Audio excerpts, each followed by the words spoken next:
It's time to start the show. The gang is ready. Let's go. Jim and Sam. Jim and Sam. Jim and Sam.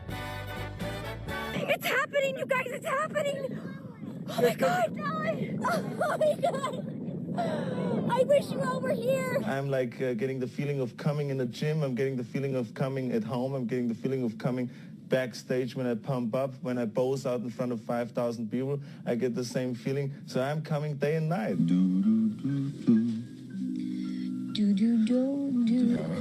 Stop the hammering! Now you want to get nuts? Come on, let's get nuts. Let me have a Diablo sandwich, a Dr. Pepper. Make it fast. I'm in a goddamn hurry. And God bless the United States. I'm a proud shitholer. Dilly dilly. I'm a little bit country, and I'm a little bit rock and roll. Don't put this in the intro. La la la la la la la la la la la la la la. La la la la la la la la la la la la la la la.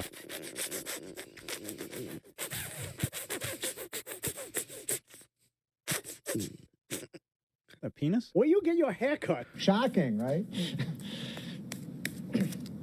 Now, if any of you sons of bitches got anything else to say, now's the fucking time! Hey, everybody, Jim and Sam are here. It's time to celebrate the moment. I feel it in my soul. It's written in my bones so deeply. I wanna lose control. So turn it up a little more and laugh along with me. The show is about to begin. Series 103. Yeah, so get ready. Yeah, I'm so ready. Like 1, 2, 3, 4. Hey, everybody, Jim and Sam are here. Sing it like, hey, are you ready? Jim and Sam are here. Feel it like, hey, everybody, Jim and Sam are here. So if you feel it like I do, you gotta sing it with me too. Like, hey, everybody, Jim and Sam are here. Yeah.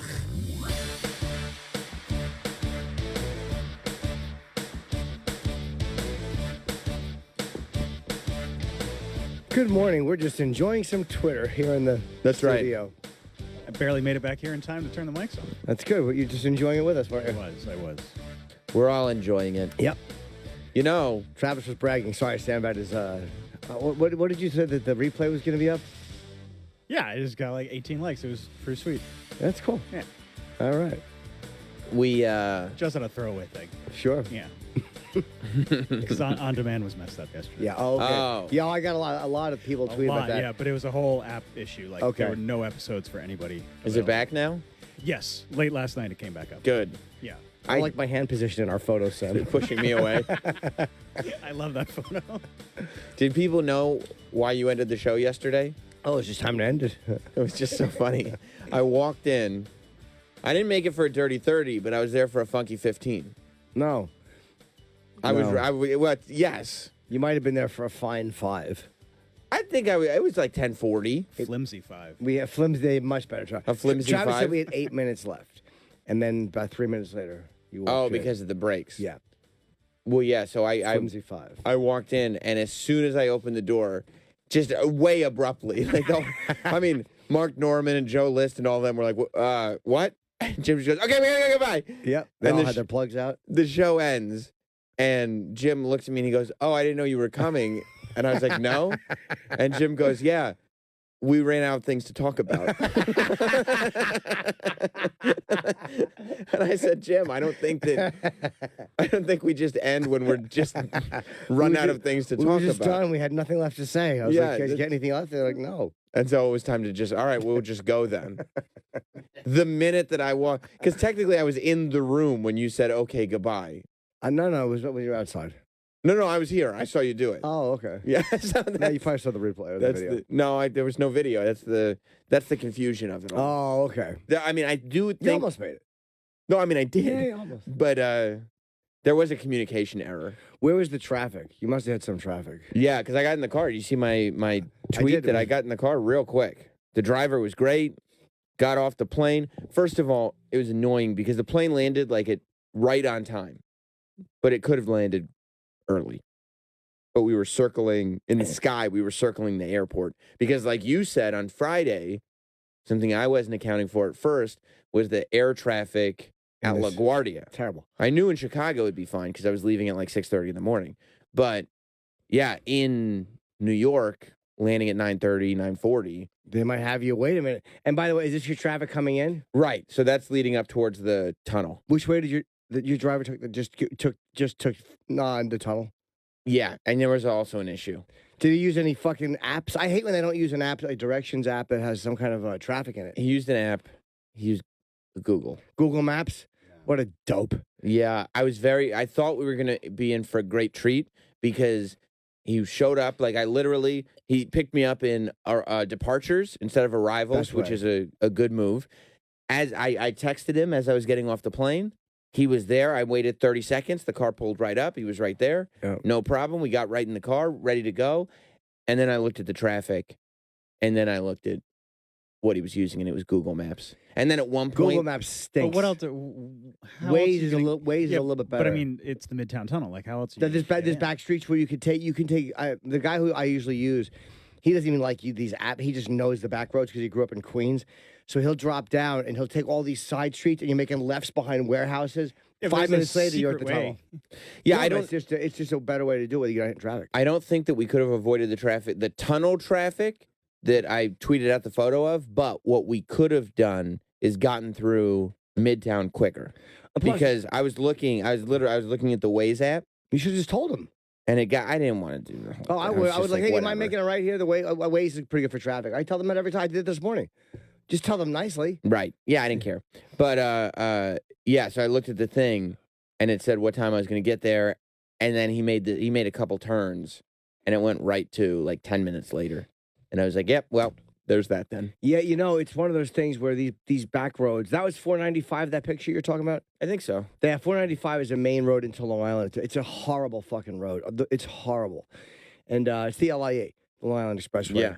It's amazing. You don't realize how close everything is because of how long it takes. Yeah. Like when I put it into the thing and it says it's going to take, 35, 40 minutes. miles. It's like 4.5. 4.5 miles. It's nothing. Yeah, the best way, those back roads will get you to the last exit before the tunnel, and then you jump on. I mean, there's ways to avoid it if you got a driver No pun who intended. knows. Waze. Ah. Yeah, clever. Yeah, that's very great. Very great. I didn't know you traveled with so many dildos. Yeah, that picture was really for such a short your bag trip. opened. What was I don't think I saw the photo. Yeah, sure you did. The bag opened. No, because my bag, I think when I took it the popped photo, my bag open. was shut. I don't know why you guys would even know what I was traveling with. It popped open. Did it? Yeah, it was, and I didn't notice it at first. Because I think I just had it was a garment bag. I noticed it. So I had a couple of suits. No, see, that's the Photoshop where you close it up. Right. I thought that was the photo. No. Hmm. Where's the actual picture? There it is. Yeah, you see. Okay. See, The that doesn't suitcase even full of dildos. That doesn't even look like a bag Why that don't you I just own. open it? Okay, and there's a tote that I'm holding, which is also full of dildos. Oh, it even says my giant discreet bag of dildos. Yeah, that's right. That's right. Okay. I didn't see that part. Well, of course, that explains the other one. Yeah, no, I didn't realize that it was open. Yeah, the other one is the bag that I check. Why would you write that on the fucking bag? Well, I don't want anybody to notice what it is. Oh, fair enough. Right. So it's just I want it to be discreet. Yeah, understandable. So I make reference to the point that it's very, very discreet. Giant, yeah. They're sticking out. Yeah, they really are. Well, I want to fit as many as I can in the bag. Yeah, but there's Just a lot for such a short trip. It's literally I a was there 3-day trip, and he has no clothes. He just probably has 60 dildos. That's right. I was there from Friday to Monday morning. Boy, do you love ass play. Yeah, I needed to bring them all. Isn't that what Patrice did when he went to Brazil? For real, yeah. Well, he had a briefcase, right? Glass dildos, Of yeah. foam padded Halliburton. You know, I forget what the bag was, but it was a duffel bag. They would jiggle. Oh, that's funny. Yeah. Glass dildos. That's great. Yeah, no, I didn't. I did not carry any sex toys with me Okay. on our trip to Chicago. Oh, but you bought them all there and Yeah. brought them back? They're souvenirs. I bring them for friends, family. Yeah. I bought a. We have a collection. I taped them to the fridge, so that way because I mean this WWE thing has been amazing. I've been traveling so much. I want to remind, I want my son to know all the places that I visited. So when he gets a little older, he'll be able to point out all the dildos from all the different areas that I've been in. I used to bring Riley like snow globes Right. from cities that we would go and do shows to. You just bring dildos. Do you still have them? She does, yeah. Like, when we would do shows in Cleveland or Chicago or whatever, I would just grab a snow globe. And I've already figured out, like, this trip, obviously I got a Cubs dildo. Right. Next time I'm in Chicago to be a White Sox dildo. White Sox, sure. Yeah. Cubbies. That's right. Surprised you didn't get a Bears one. Well, That's look. the third trip in Chicago. Yeah, I'm planning on multiple trips to Chicago. I bought when I was in... The Bears one was sold out, believe it or not. Last time I was in Chicago, I really did walk to a sex shop. It was freezing cold. It was in December. And I bought a pocket pussy. I bought a fleshlight. That's awesome. I bought a fleshlight to fuck when I was in Chicago. I was lonely. I get it. Dude, it was just, my life. I loved it out there. It's a good city. Chicago's amazing. It is, yeah. In December, looking for a fleshlight, it's not the best city. Right. I needed a charger for my iPhone and a fleshlight. But when you look at like going in the summer, this time of year is amazing. Yeah. Chicago is phenomenal. We were there for Lollapalooza. Remember That's how right. great the weather was? But wasn't there some kind of Legionnaires outbreak after we left? We were all nervous. Remember that? I don't remember. They told us, we had gone to see Sabbath. That's right. I went to interview Sabbath. Great city. The Trump Hotel is there. It's incredible. I love it. It's one of my favorite places. I was staying at a hotel out there. I want a girlfriend so I could travel. You can travel without a girlfriend. Nah, but it's boring. Like that's what I want. Are you worried they'll catch you and put you in one of those kid internment camps? I'm hoping. No, I want to just have a nice girl and just travel. Right. That'll be fun. Go to Chicago. Hey, you want to go to Chicago? And she'll be like, sure. It's very, very hot. Very, very hot. It's hot here too, though. But it's the summer, so it's not like it's, earth-shattering news. The hotel that I was at did a very, very odd thing. So there was something going on with the water. The shower was not a good shower. And there was something going on with the water where they said on Sunday night, they sent out a note. It said on Sunday night from 10 p.m. to 5 a.m. or whatever, we're turning off all the water in the hotel. And like at first I was like, okay, so I can't shower Monday morning. But then I realized the sinks don't work. You can't brush your teeth. When you get home at night, you have to realize you got one flush in that toilet because they turned the water off. And then, as if to be like, don't worry, we have your back, they slide this note under the door that says all the water's turning off. And 2 individually wrapped Purell wipes. And I'm going, that's great. Like, what are you going to take your 2? It's less than you would get if you ordered buffalo wings at a restaurant. They give you like wipes afterwards because it gets messy. It was less than that. It was 2 individually wrapped Purell wipes. What a shit hotel. And I guess they were thinking that maybe you'd like wipe yourself down in the morning. I don't know what the it's an thought asshole was wipe, there. I guess, or a hand wipe. That's But how are you gonna just shit and leave it in the bowl and then? I guess. It was really a really weird move. By the way, the old trick to flush the toilet Mhm. is if you fill the tub with water when you know it's going to be turned off. There's no tub. Oh, okay. So sometimes you dump a bucket of water in there and you can. There's a way to flush. Just go to the ice machine. That's true. No, I took my pisses and just left them there until the morning when I left. Why'd they tell? What hotel was it? I don't want to shout them Okay. out. Were Yeah. they Think bad? if they have to fix stuff, you got to turn it off at some point. I No, guess it was so, a good yeah. hotel. It was a chain hotel, and it was It's probably a problem with the water tank or something. right. The bed was great. Like the hotels, it was a good hotel. Okay. But No water? They give you bottled water at least? no. They give you no bottled water No. to brush your teeth? That's not a good hotel. No. Yeah, they handled it very, very, very poorly. Except they gave you 2 Purell wipes. It was almost like they knew, like one of the people that worked there knew a guy at Purell and was like, I can get you 1,000 wipes for free. How much notice? There's 500 did you get? rooms. It's How much notice? 24 hours. Yeah, there must have been a last minute problem. They should have given you 2 bottles of water to brush your teeth with. What a lousy fucking hotel. Yeah, it's They're really shit. Unless they say like you can just wipe down your toothbrush with one of the wipes. One of the wipes is maybe. for you, for your pits and stuff. And the other wipes, It's for your gums. yeah, you just your wipe tongue. down the brush. Did you book that or did WWE book that? No, it was WWE's. So all the wrestlers were staying there. And they all had to deal with that. No, because they were gone on Sunday to the next town. Oh, gotcha. Yeah, they left right from the show to the next. Oh, they town. don't. Of course, they don't stay. Mm-mm. No, they would have gone like they would get in late Saturday from whatever town they were in, sleep, go to the gym, go to the building, move on to the next town. Yeah, that is. They got to sleep. They always got to go to the gym during the day. Yeah. Yeah. They get a day pass or a hotel gym or whatever it is. And then, yeah, but it's just building right after the show, get in the car, drive to the Do next they ever town. not work out? Well, I'm sure there are some, maybe, but no, they work out every They day. all work out together in the hotel. That'd be kind of cool. You It's walk in pretty and see cool. fucking 8 Yep. wrestlers working out. Yeah. But how intimidating if you're there with your girlfriend. Fucking this Jericho pumping iron. I'm doing the elliptical. There's a workout time. The whole roster has to meet together and go like, okay, kids. And they hold hands and they go to the gym together. So are you happy when you're in the hotel and you see them? Yeah. I mean, I'm happy the whole time. Do you ever talk to them when you're in the hotel? Of course. Say, hey, Sam. Of course. Or like after the show, if ever, it depends.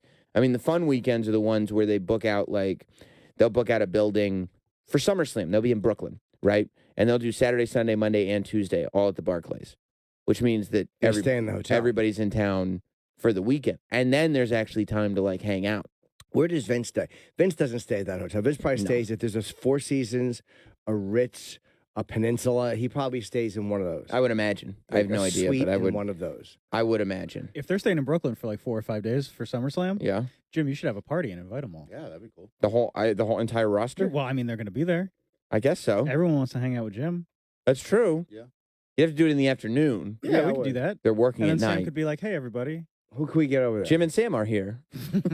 Let's see. We can get a couple wrestlers to come. Yeah, we could have a wrestling party. Then we could do matches on the couch. That's No, I true. wouldn't like that. Yeah, I used to do that as a kid, though. You could do it as Yeah, you adults. did. You and a 40-year-old man.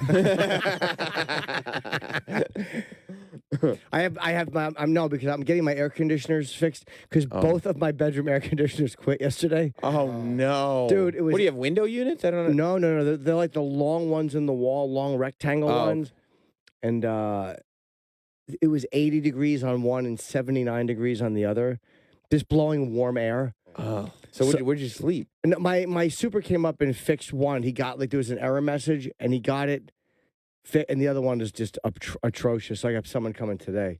I think I have to replace them. They're 10 years old, and I thought, great. Yeah. Oh, it's the fucking. So I I'm called surprised this your pl- building doesn't have like central air. It's separate Oh, units no. for It is central air, but the units themselves that provide the air. I mean, that's where it's per. Yeah, you have Freon and all apartment. that shit, Yeah, and okay. gas, whatever. It is. So I call the place. They can't come till Friday. So this other place is coming tomorrow. I gave them my credit card. I'm like, whatever you got to do. You already gave it to him. On the Like phone. just I didn't whatever. care. Yeah. I was trying to bribe them into coming yesterday. I'm like, just check all the units, whatever. If I have to buy new ones, I'll buy new ones. Yeah, you got it. You can't. At Yeah. that point, you can't search for the best deal. No, Unfortunately, dude, like this is a good time of year to be an air conditioning person. It's got to be good air conditioning and heat. It's got to be able to use water. There's a whole bunch of fucking AC has a whole shitload of little things that have to make it Functions. compatible. Temperature control.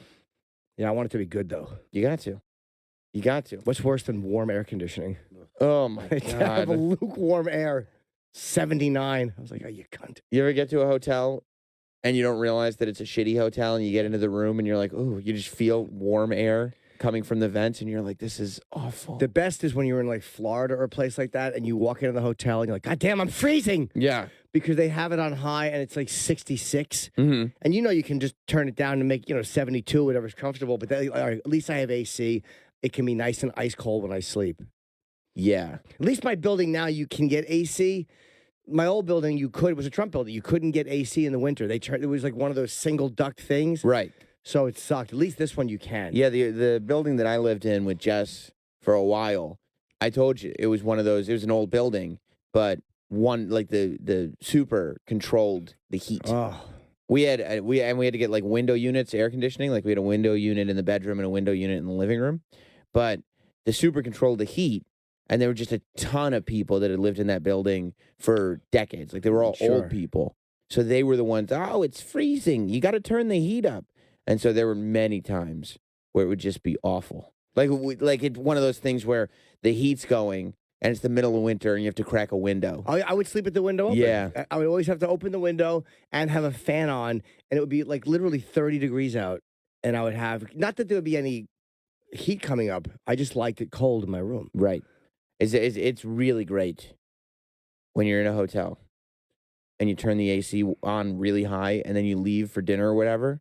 And then when you come back for bed, you forget that you did that, but then you walk in and your room is freezing. Awesome. I like a nice, that's the worst part, like, because so many women hate it cold. Right. I like it freezing. Yeah. I like it. I like to make it so cold that I get in the room and I go, oh, it's a little cold. Let me turn down the AC. Yeah. Yeah. That's why you give me a fucking Courtyard Marriott. Those fucking room vents. Oh, I like a nice air conditioner that has like the little fucking clear plastic thing that aims the air right at you. Oh, yeah. Oh, especially because fuck me. For me, and maybe you don't think this way, but for me, I'm also like, I don't even have to pay for this AC. Never occurs to me. You know, if I turn the No. AC up in my house, You, I'm my like, mother should get married. Mother would always notice when Jimmy would come home late at night after doing gigs. yeah. And I would try to turn the air on. And my mother had fucking bat radar hearing, and she could hear the like the low hum. And boy, up out of bed, and I'd just be settling out here. She would turn it off. I would be like, "What the fuck?" Yeah, it's probably the way I was raised. I mean, my dad would sit there in the middle of summer. It'd be so hot in our house. We had air conditioning. He would refuse to use it. Like it'd be July, and we have to sleep with the windows open. He's sitting there insisting it's comfortable. No, we're not going to turn that on tonight. It's comfortable. Meanwhile, he's sleeping on top of the sheets in his tighty whities. Yeah, Because he just won't turn on the goddamn AC. I don't care how much it costs. It's one of those little things in life. You know what? I don't do cocaine, so I'll enjoy air conditioning. I don't have a gambling habit, Right. so I'll enjoy fucking air conditioning. There's certain things that are an absolute must, and it's got to be a comfortable temperature. I fuck that. Yeah. Fuck that. We keep the house cool, but I like to, when I'm not paying for the AC, I like to go way over the Even top. when you are paying for it. I like whatever- to be indulgent when I'm not paying for it. Dude, you should never care about the air conditioner, your electric bill for the AC. Fuck it. Just work an extra. Every time you're doing extra gigs, you're getting paid for wrestling gigs. There you go. You're doing wrestling just to pay for your air conditioning. Yeah, fair's fair. That's how I look at gigs sometimes. Right. Like if I don't want to do a gig, if I'm feeling lazy, I'm like, oh fuck, man, I gotta go. I'll be like, oh, taking this money, and this is what this is. Right. This is your rent. This is what. Either don't do, you could, yeah, fine, don't do the gig, but spend the weekend in the heat. Yeah. Sometimes you look at a gig like that, it makes it easier. Like it puts it into perspective how little you're actually spending on these luxuries. Right. Like, all right, it's one weekend of my life and it pays for X, Y, or Z or whatever, your AC. Right. You can't fucking not have your AC on. It's terrible, right? Yeah, it's bad. You're better off just spending the money. Yeah. It gets expensive as fuck, though. That's does. the issue. How much is it? I don't even notice my electric bill. Of course, well, you're a big No, roller. I think it's tied into probably my monthly maintenance or whatever. It's You're just- what's known in Vegas as a whale. Hey. No, my accountant pays it, but it goes into my monthly. So you're saying no need to worry, my accountant handles that?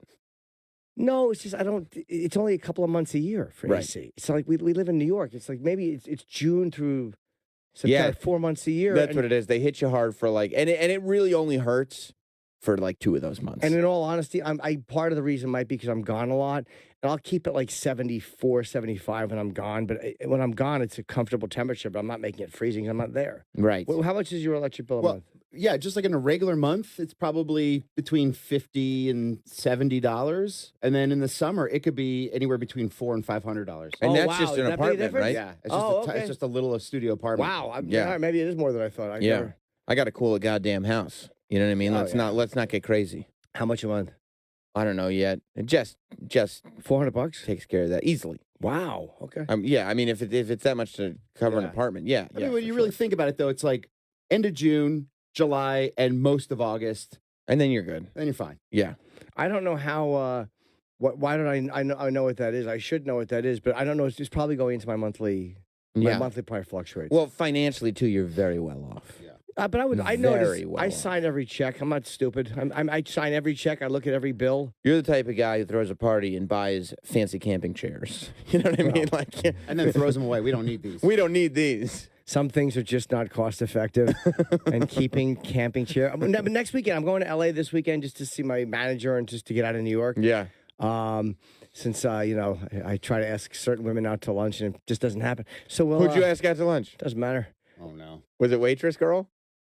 No, Was it restaurant girl? maybe, Mm, You're gonna say no because she's a host, not a waitress. maybe. Oh no. sorry, Jim. That was the girl you had a crush on. Yes, I did. Oh, We've been talking about her for like a month and a half. We certainly have. what happened?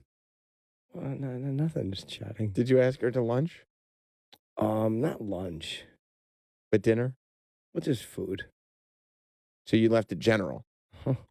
So that means that there's probably plenty of wiggle room. Plenty of wiggle room. And what did she say? Well, you know, You know. it wasn't a very positive response. But did she leave some room for, like, was there a margin of error? Yes. What would she say? Well, what did you say? Well, This is the woman we've been talking about now for about a month and a half. yeah. Jim has a crush on a woman who works at a restaurant near him, Yeah. who's a host there, and we've been trying to give him tips on how he can take it to the next level. They have friendly chats here and there. There's a few He's places- noticed her rear end on more than one occasion. There's a few places I go to, and a lot of times I'll be coming home, and it's I'll take the cab and I'll jump out and I'll run in. You will, Happy to see her, and I'll hop. I take 2 cabs to get home sometimes. just so you can go to the restaurant. Uh-huh. Are you hungry, or are you just really stopping in? But both, But both. you could pick a different restaurant. Oh yeah, Yeah, In you a don't have second. to. Yeah, I will. Right, right. But you want to say hi to your friend. Yep. Yeah. Mm-hmm. And maybe play out the relationship in your head a little bit. No, I'm not that crazy. I do just think it'd be nice to go out with her. She seems very friendly. Seems still. Yeah, yeah. Well, so Somebody- what do you? How do you tackle that? Well, it's hard because somebody is, like you said, a host. And Right. a A lot of hostess the people to staff. interact with. Always people. A guy there, also helping with. And you have to figure out, is she being friendly to me because it's her job, or is she being friendly to me because we're connecting? Yeah, a host there as well. So a lot of times you don't want to ask somebody in front of another Of course. a coworker. Right. So you wait until she's Very rarely alone. right. But she was alone. Well, for a second. She was when I first walked in, but I chickened out. And then I was standing there. I ordered. And I said something to her to purposely get her to come over because I knew she couldn't hear me. I see. So I was like something. I forget what I said. And she came over. And we were talking. She's a little shy. She is. Mm-hmm. But you're not, luckily. I am too. Not too shy to ask if she'd like to get some food sometime. Yes, I was talking about, sushi. And, Well, okay, so you're just having small talk? yeah, just, asking what do you like to eat when you're not working because you're working around food. I don't Oh, want to say what man. kind of place it is, but Of course. yeah. But what do you like to eat when you're not working? And she was probably like, oh, no. Oh, no. No, she was Oh, pretty no. friendly. But inside, Inside, she maybe a little probably- dread. She probably died a little. A little bit. A little bit. Okay, so you're saying, like, what do you like to eat? And she's like, oh, yeah, I like sushi. Yeah. Right. So I asked her if she might want to have sushi. And what did she say? She giggled and said, "I'll see," and then walked away. She was. Oh, no. She walked away? Yeah, but it was. Oh. It was very. It wasn't. I was actually not that discouraged. Well, how are you gonna get the response? Like, she's got to think about it. Yeah. But she didn't take your number or anything. No, but she sees me there all the time. So you're gonna go back and go like, "Hey, did you think about that sushi thing?" I won't. But I'll say hello. I'm not that awkward. I wasn't even uncomfortable with her response. Well, and she did. By the way, she didn't even give you a no. No, she didn't give me a no. Okay, so the door is still open. Yeah, I took it as when she So you're saying there's a chance? I took it as it seemed like a shy response and not because she could have just said no, I got a boyfriend or no, I'm seeing someone I can't. Yeah, but people are comfortable saying they have boyfriends No, and they for sure. can't. People aren't shy. People aren't shy about saying yes. People are shy about saying no because she doesn't want to hurt your feelings. Part of it could be that too. I did consider that. Because if any part of her thought that would be a good time, she could say like, "Yeah, that could be fun." No, I disagree. I think this one I'll take another shot at, and I'm very rarely. I'm trust me, I'm happy about that. I think Jim's right in doing that. I am. Yeah, I'm not pushy guy. Like I'm walk away pretty fast guy, but this one I'm Except like in this one, it's slowly. I didn't feel with the bad piano about it. playing. Yeah, I didn't feel that bad.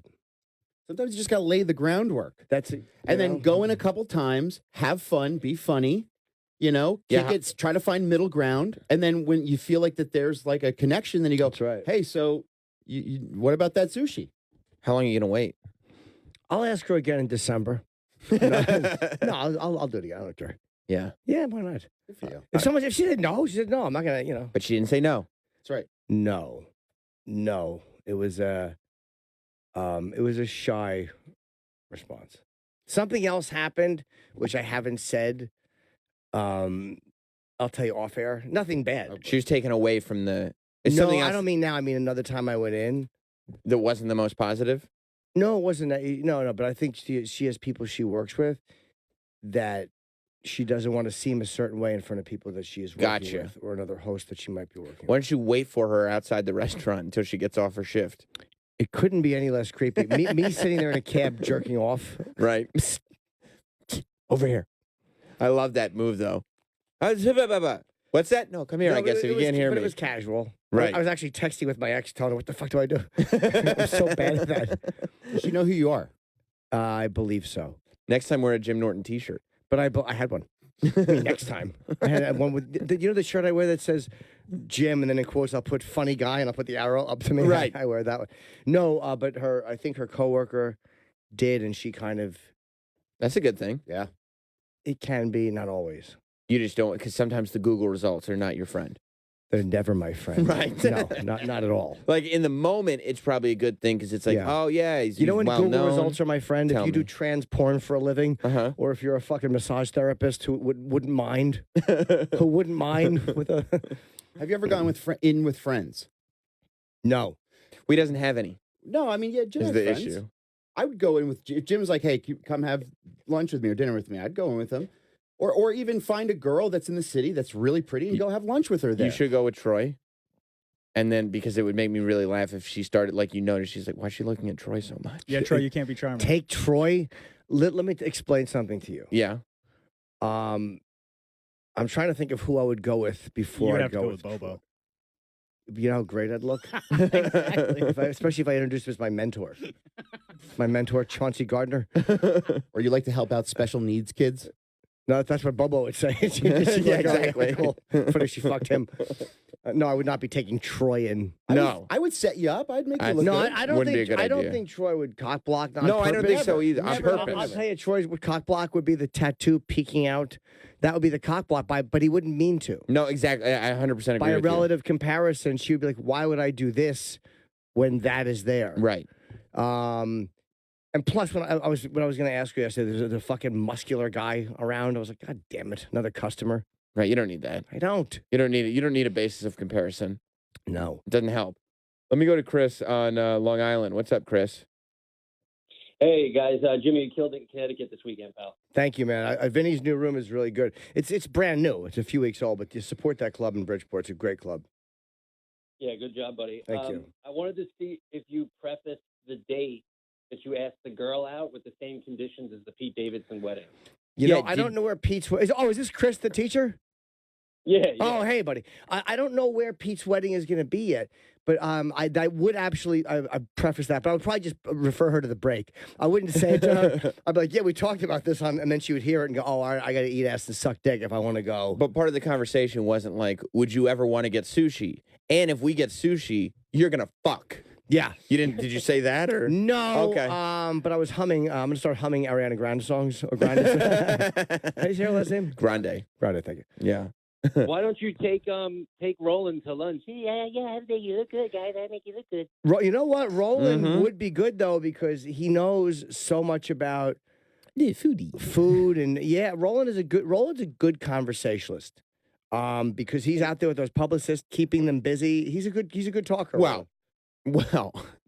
he's good at the art of conversation. To be a good conversationalist, the other person has to have any idea what you're saying. That's a good point. Roland uses his mumbling as his greatest weapon. That's Because true. he sits there. The reason he can get publicists occupied for that whole time is they're pretending to know what he's talking about. That's true. They don't. They don't know. Yeah, the people come in yesterday with George Clooney. No, What? George Clooney here? Hey. Yeah. he can just say whatever. They'll like- just go, hey, it's town halls. Thanks, Chris. Thank you. Thank you, buddy. Yeah, no one knows what he's saying. No, but again, that's why I think that Chris is right. Roland would be good company, better company than Troy.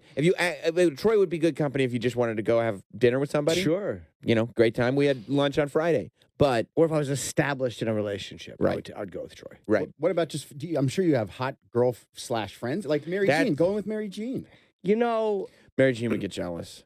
I don't know if you get jealous, but If you're like, hey, I need a wing woman. You don't think Mary? Nah. Why would Mary Jean? She last time she was in, she announced that the night before she had smeared dog shit all over a one night stand's door. Yeah, but Jim and her are friends. We so- are friends. Yeah, but Mary Jean would probably think she's doing a good thing by talking about how big Jim's dick is. That's right. and stuff like that. She would be That's doing right. a good thing. She's a That's good right. egg, Mary Jean. But it would probably come off, you know. Yeah. It's so fun to suck. Yeah, no, I touched it. I saw it. I touched it. I was like, oh my God. Yeah, she would be a great wing woman. It scared me. Yeah, she's fun. Mary Jean's fun to have dinner with, man. She's a I trip. love Mary. I do too. She's fun. I just don't know if she's wing woman material. Sometimes Mary Jean spends a lot of time in Mary Jean world, and I like being in Mary Jean world, but it's Mary Jean world does not sometimes conflicts with other worlds. Does that make sense? Yeah. Yes, it does. But Also, she may expose herself, her breasts. that's Perfect. always a possibility. And they're way bigger than the person I'm talking to. I mean, how could they not be? Yeah. But a lot of times, when a girl sees you with another girl, No, that's right. It shows the caliber of girl that you are. That is hanging out with. 100% right. And I did think of that, but I'm almost like, I didn't think of anyone to bring in there, but it's usually crowded, and you might have to make a reservation. It's a whole fucking thing. It is. It's a to-do. Do you usually, what do you Half the times I just go by the cellar anyway and then just go home. You do. Yeah. I do. I'm in a rush. I don't feel like being bummed out. Enough is enough. Enough is enough. Yeah. If I just play this the way I've always played it, everything will be fine. I'll do my comedy. Yeah. Go home, jerk off for a little bit. Yeah. Read some news stories and go to sleep. Or Yeah. lay at the ceiling. Eat not on the sleeping. fucking, sometimes I eat Vietnamese food by myself. You do? On the patio. Is that right? Yeah. You Then get just to go. edge for 3 hours. Then just edge for 3 hours. Yeah. Maybe, right? Sometimes. Depending on the evening. Sounds like a good evening. It can be. You're at living your times. best life. Yeah, and that's not good. It needs a lot of improvement. Let's go to Mark in San Diego. What's up, Mark? Hey, good morning, Jim. Good luck with that girl. Hi, Sam. Oh, hi, Mark. Hi, Mark. Sam, Yeah. dude, you are almost a WE superstar. What the hell's going on with that shitty luggage, man? Why not just do trash bags? Oh, I thought you said language. Luggage. Oh, you're talking about the look. My garment bag is a high caliber garment bag. It's not new, but it's high caliber. And I had a backpack, but that's a garment bag. Or maybe Mark, you wouldn't understand that because you don't have to travel with nice garments. I travel with Louis bags, Sam. Come on, even Virgil's luggage game is better than yours. Step it up, Sam. Good job on the network, though, bud. Thank you, buddy. Yeah, no, that is a high It's quality. a terrible fucking beige. is. What is the old lady bag with you on your right shoulder? What the fuck is that with the That's orange his, strap? that's his discreet dildo bag. That's my discreet Oh. dildo bag. It's where I keep my dildos. That's a terrible. It's a back. That's just a JanSport backpack. By It's the way, somebody put Roger Ebert's face on Joe List yesterday. It's hilarious. You know who you could invite to your party? Who? In August, Ronda Rousey. Dude, I know we were talking about before when she first got there. In August. I'm not a party in August. We were talking For about SummerSlam. Travis said you're going to invite all the wrestlers over to your house in August. That's when they're going to be August. I'm sorry. When is SummerSlam? here. August. Oh, okay. Yeah. Ronda Rousey is so goddamn good at this stuff. Of course she is. She's a It's great athlete. amazing. People forget all the time, but she's now 2 for 2 on these pay-per-view matches. The people like her, right? Loved it. Good. Loved it. She's doing all her real shit, so it comes across looking good. She's judo throwing people and locking people in arm bars and whatnot. And this time she got the shit kicked out of her, and she was selling. It looked good. She's awesome. Did she win or lose? She won by disqualification. Okay. There was interference. But then, and then last night she shows up on Raw. She kicks the shit out of 2 other people. She looks good, too. Yeah. Really good. Her hiney looks good in those tights. Yeah. Holy Toledo. Yeah. But yeah, of course she's good. Yeah, she's excellent. It's just a matter of getting the mic stuff down because she's not used to that. She's not used to fucking. Well, now they're just letting her kick the shit out of people finally. And everybody's getting on board. Yeah, because everyone knows she legitimately could beat the shit out of any of these. And it looks, the things that she knows, the things that she's doing look like, okay, that's how a person really fights. Yeah, and that's how a person really armbar. The hard part is Look got at to that, be a single leg right there. Yeah, the hard part has got to be like restraining yourself from not actually ripping somebody's arm off. Right. Wow. You see? Wow. Let me see that again. Doesn't that look awesome? That was pretty. I didn't even catch that. And then she ducks. So she's on. Yeah. Kurt Angle was trying to hold her back. And she just judo flips him right over her shoulder like it's nothing. Boom, single leg. Yeah, when she's throwing those fists, that's when she's got her. There, watch this. And he puts her out, and she grabs his fucking. Damn! Isn't that yeah, cool? she flipped the fuck out of Kurt Angle. Watch this. Boom! Punched her right in the stomach. It She looks like a real ducks. punch. Yes. How come Kurt Angle can't get up from a judo flip? Yeah, people forget he's like, wasn't he an Olympic gold medalist wrestler? Yeah, but a judo flip. She did. It wasn't like she really hurt. Why is he just laying there stunned with it? You don't get stunned with a judo flip. Well, he's an older guy. He's not that much older. Oh, jeez. And she's hitting him with the fucking. Ow! Stop! Stop! She's just hitting him with the briefcase. She really is. She's awesome. Yeah, so she's crushing. She's absolutely Are people crushing. enjoying her? A lot. A lot. It is a complete 180. It's funny. Yeah. She's badass. Badass. Yeah, she is. Look at her just kicking the shit out You of can't referees hit the now. referees. That's Oh, just not. well, that's the issue. She should have done it to Mario Yamasaki. Many mistakes he's made. Yeah, but she's crushing, man. Okay, good for her. She's crushing. She's judo flipping people and jumping up. Like people put her in like, WWE wrestling moves, but their arms exposed. So she locks him in like the arm bar and stuff like that. It's badass. It's really, really working. Yeah, she really is a legit fighter. So Yeah. okay, good. And an athlete. You know what I mean? She's just fucking. Why does Kurt Angle look so frightened? Because he's like I don't know what's going on. Travis Brown. He's lost control is his issue. He's in charge. He got judo flipped, Oh, okay. So he don't He's like. down for a while though. He was stunned. He didn't expect it. She's suspended for 30 days now. For what? Judo flipping the boss. Oh. Yeah, you can't judo flip the boss, man. Have you ever tried that with Greenstein? I did it in negotiations, and it really slowed things down. No, he actually judo flipped me, and then he put my face right over my contract. He goes, "Read it, boy." And I was like, "Oh no." Yeah, you can't judo flip your boss. I tried to. He fucking slammed me right on the table. And I He sound did. like a bitch. Yeah. Well, I'm happy she's doing well. Yeah, she's I doing like really- Rhonda. I'm hopefully going to see her in Vegas. At Yeah. the Hall of Fame induction for UFC. I'm definitely going to that card. I have to go to that and see Matt Serra induct. It'll be nice. Yeah. He's going in, so it'll be fun. Yeah, she's great. She's she's a great person too. Yeah, she's really sweet. Really sweet. She'll come to your party. Yeah. Your party's gonna Well, be she's awesome. probably not going to be here very long. In and out of town. 4 days. She'll probably have press to do. No. 4 days. Have her come to the party, man. That's what you should bring to the restaurant. Ronda Rousey. Yeah, how badass you'd She's look. married though. Well, that's the point, Just to though. be your wing woman. Yeah. Yeah. She's not going to be my wing woman. You don't date her. You bring her to the restaurant so that the hostess is like, "Oh, Shit. I should go to But I don't sushi know with if this she'll dude." be there that night. That'd be so funny if, If you I just went in brought with her to- Rhonda and she wasn't there. Yeah. Then Can someone tell her that I was? Or here I would with go. I'd ask Rhonda and Travis. It wouldn't be like a date. They're just my I'll friends. go. That's Not cool. you. That's cool. Can I Man, go? Travis. Oh. Man, Travis. That had to hurt. It did. Yeah. And by the Yeah. way, the Travis that Jim's talking about, I've seen him. He's much more of a man than our Travis. He's a fucking. He's a beast. He's a beast. He's 6'6". He's 6'7". Travis Brown, I think, is 6'7". Yeah, I'm 5'7". He's a Close. massive That's guy. a lady's height. And he's a killer too. It is. But Yeah. he's who has to be married to her. Right. He walks He's around. the guy who has to be married to Ronda Rousey. Yeah. When he walks around, because he's around all the time too. And when he's around, it's like, yeah, that's exactly who should be with Ronda Yeah, Rousey. because she's a very intimidating person as far as physically. Mhm. And, as a woman, guys are going to want to approach her. Not with him, they're not.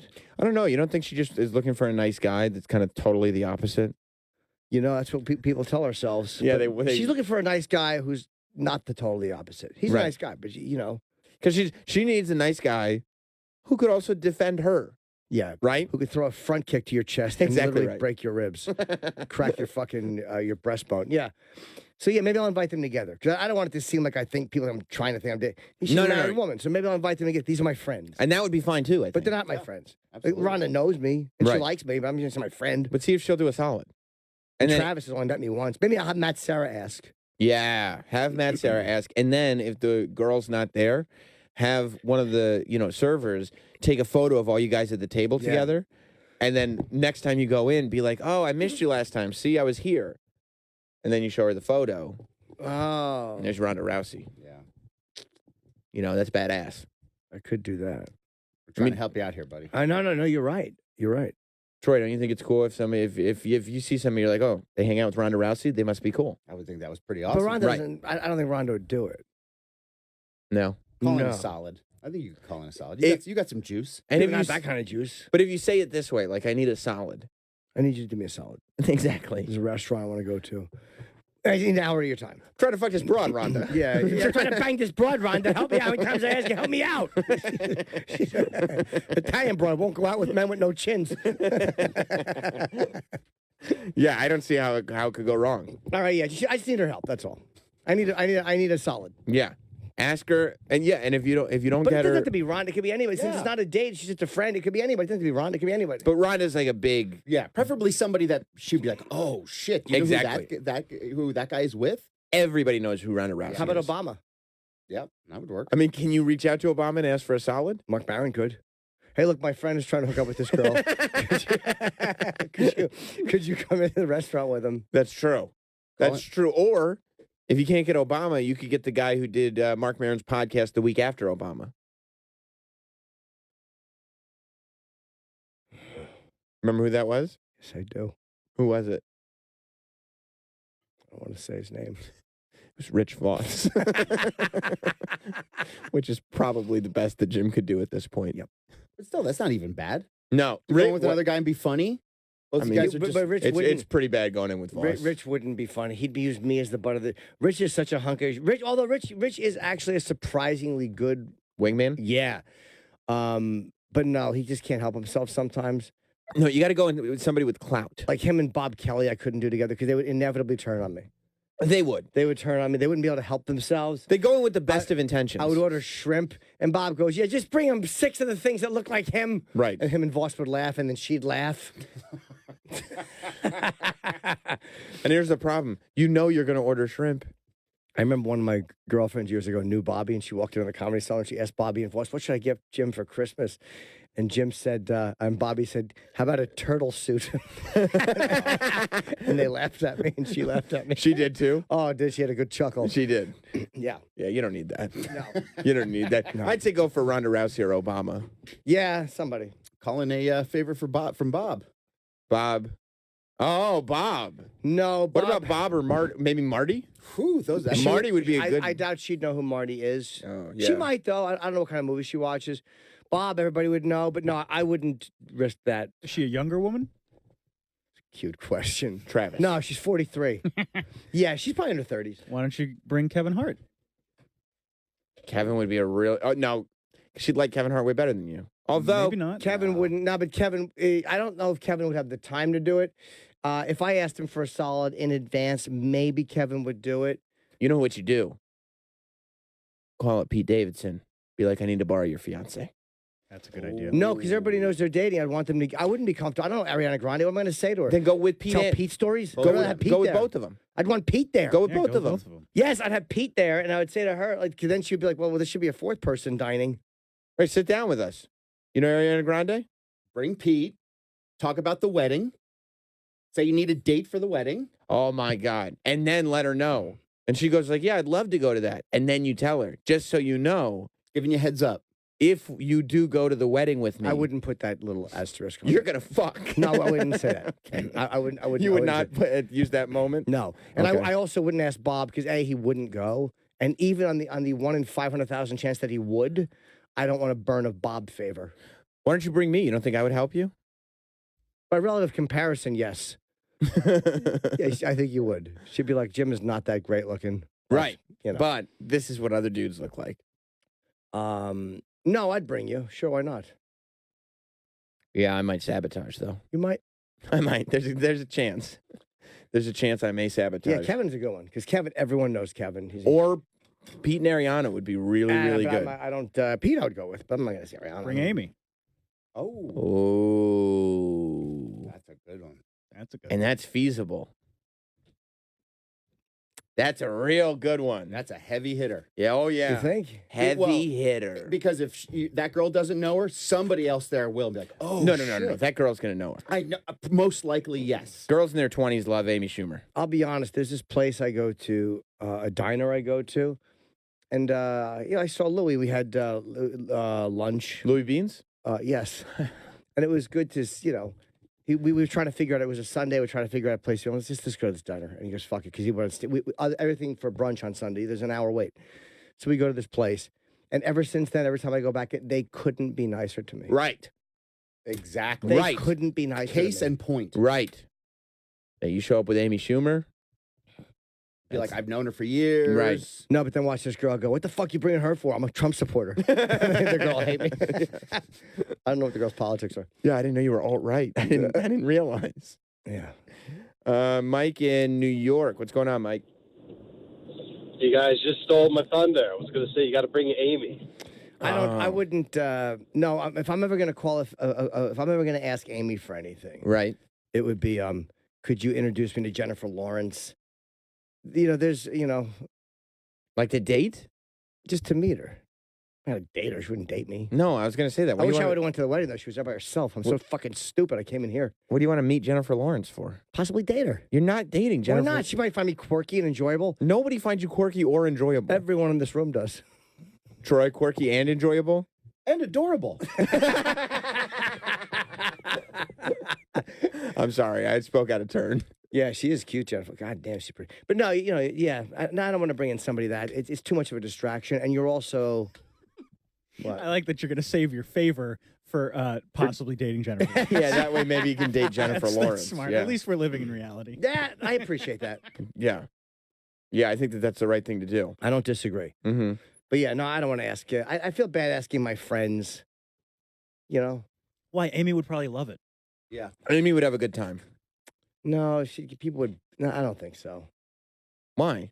I don't know. You don't think she'd like to see you squirm a little bit? She think that was fun. I want to. Maybe. Yeah. But she would actually end up helping. Yeah. Amy's the right choice. And that is 100% the right choice. Yeah. And Yeah. she's married, so that's not like you It's guys not are weird. together. Mm-mm. That's true. Yeah, everyone knows she's married. It's not a weird. Mm-mm. So you've known her for years. Comedians, She used to open for you. That's right. You know she would say yes. Yeah. Or even if we didn't stay there and eat. Yeah. Even if we just went and got food Walk to go. in, grab coffee, if they serve that there. They don't. Oh yeah, they do actually. You could get food to go. That's true. Yeah. That'd be fine. As long as you got to be in this, but Be like, yeah, we would stay, but my friend is super famous. Yeah. here's what you got to do. Call a restaurant, disguise your voice. Do you do accents? Yes, I do. Okay. Maybe do an impression of some. Hello. That's perfect. Find out if the girl's working there, but disguise your voice. Oh well, she'll just answer. Do you know her voice? Yeah, I think so. Let's say her name is Candace. That is her name. Candace, dick fit in your mouth. Oh! Pretty good. I should use that. Yeah. So you go, hey, is Candace there? Yeah. I'll call it like Durst. Yeah, it's Candace there. That's right. Yeah, kill them all. It's Robert Durst. I Yeah, killed him. Robert Durst. So maybe you want to have him malted. I was going to suggest doing your Bill Clinton. Nah, because then she'll be expecting him. That's true. Yeah. Yeah. I She'll be like, hear you're quite a pretty young lady. I saw a stupid book in Target over the weekend. Oh, my God. All I can think about is you say, the president is missing. Yeah, I'm missing. Where am I? Here I am. Is that about how he used to be able to fuck interns back in the day? That's what that book's about, right? Because all the interviews I saw, that's what was the topic of conversation. Yeah, I think that is what it's about. How Yeah. the presidential privilege is missing. Right. Yeah, that's it. The president's cigar is missing. President's cigar is missing. Yeah. Call up as Robert Durst. See if Candace is there. If she says yes, that's when you call in the favor from Amy. You go, pick up food to go. Doesn't have to be a big undertaking, but do it in front of Candace. But you also with someone like Amy or someone like Kevin, you when you feel like it's embarrassing to ask your friend for that. It's embarrassing. Of course, your friend is much more famous. There's a lot of stuff about you that's embarrassing. I know, but it's me. Yeah. I don't like asking people for shit. Even famous friends, I really don't like asking for shit. But that's why if I want them to appear in something, I'll ask them. That's why I think she would do it, because you've been friends with her for so long. Right. That it got a little egg in my throat. Good. That it wouldn't Yeah, be you an did. embarrassing question because she It's not egg, loves it's you. seed. Yeah, right, for sure well it is. And it's not in your throat. No. You said come wrong and asshole wrong. Sorry, I got a little. Yeah, I got a batch of jizz in my doo-doo maker. All right, I'm gonna need that on my soundboard, please. No, I don't like. But she loves you, and she loves seeing you like this. Yes. I don't know about that. I don't. No, She does I love do. you. Yeah, but I still don't want to. That's a weird one to ask. I'd rather just hire some fucking Russian escort to walk in with me. It's not the same. Oh, Jim, you're so cute. Talk real loud. No, I don't know what I'll do. I'll probably just go in again by myself. I'm looking for. You know what you do? You wear a name tag on it that says Space Force, and you say Donald Trump is recruiting me as the first member. That's right. Of the Space Force. That's right, Sergeant Major Chipperson. That's right. You see yesterday's big announcement? I did, yeah. That the Donald, yeah, he wants to space dominance. He wants to have space dominance and make Space Force. So you get a spanking in space. A boo, fucking boo. Let's listen a little bit. Yeah, Mike Pence looks Mike Pence comfortable. Yeah, exactly. America. Mike Pence was It is really not counting enough on to Donald merely- not making it the whole term. Yeah. Mike Pence really thought he was going to be the president. He's not going to be the No, he's president. not. When it comes to defending America, it is not enough to merely have an American presence in space.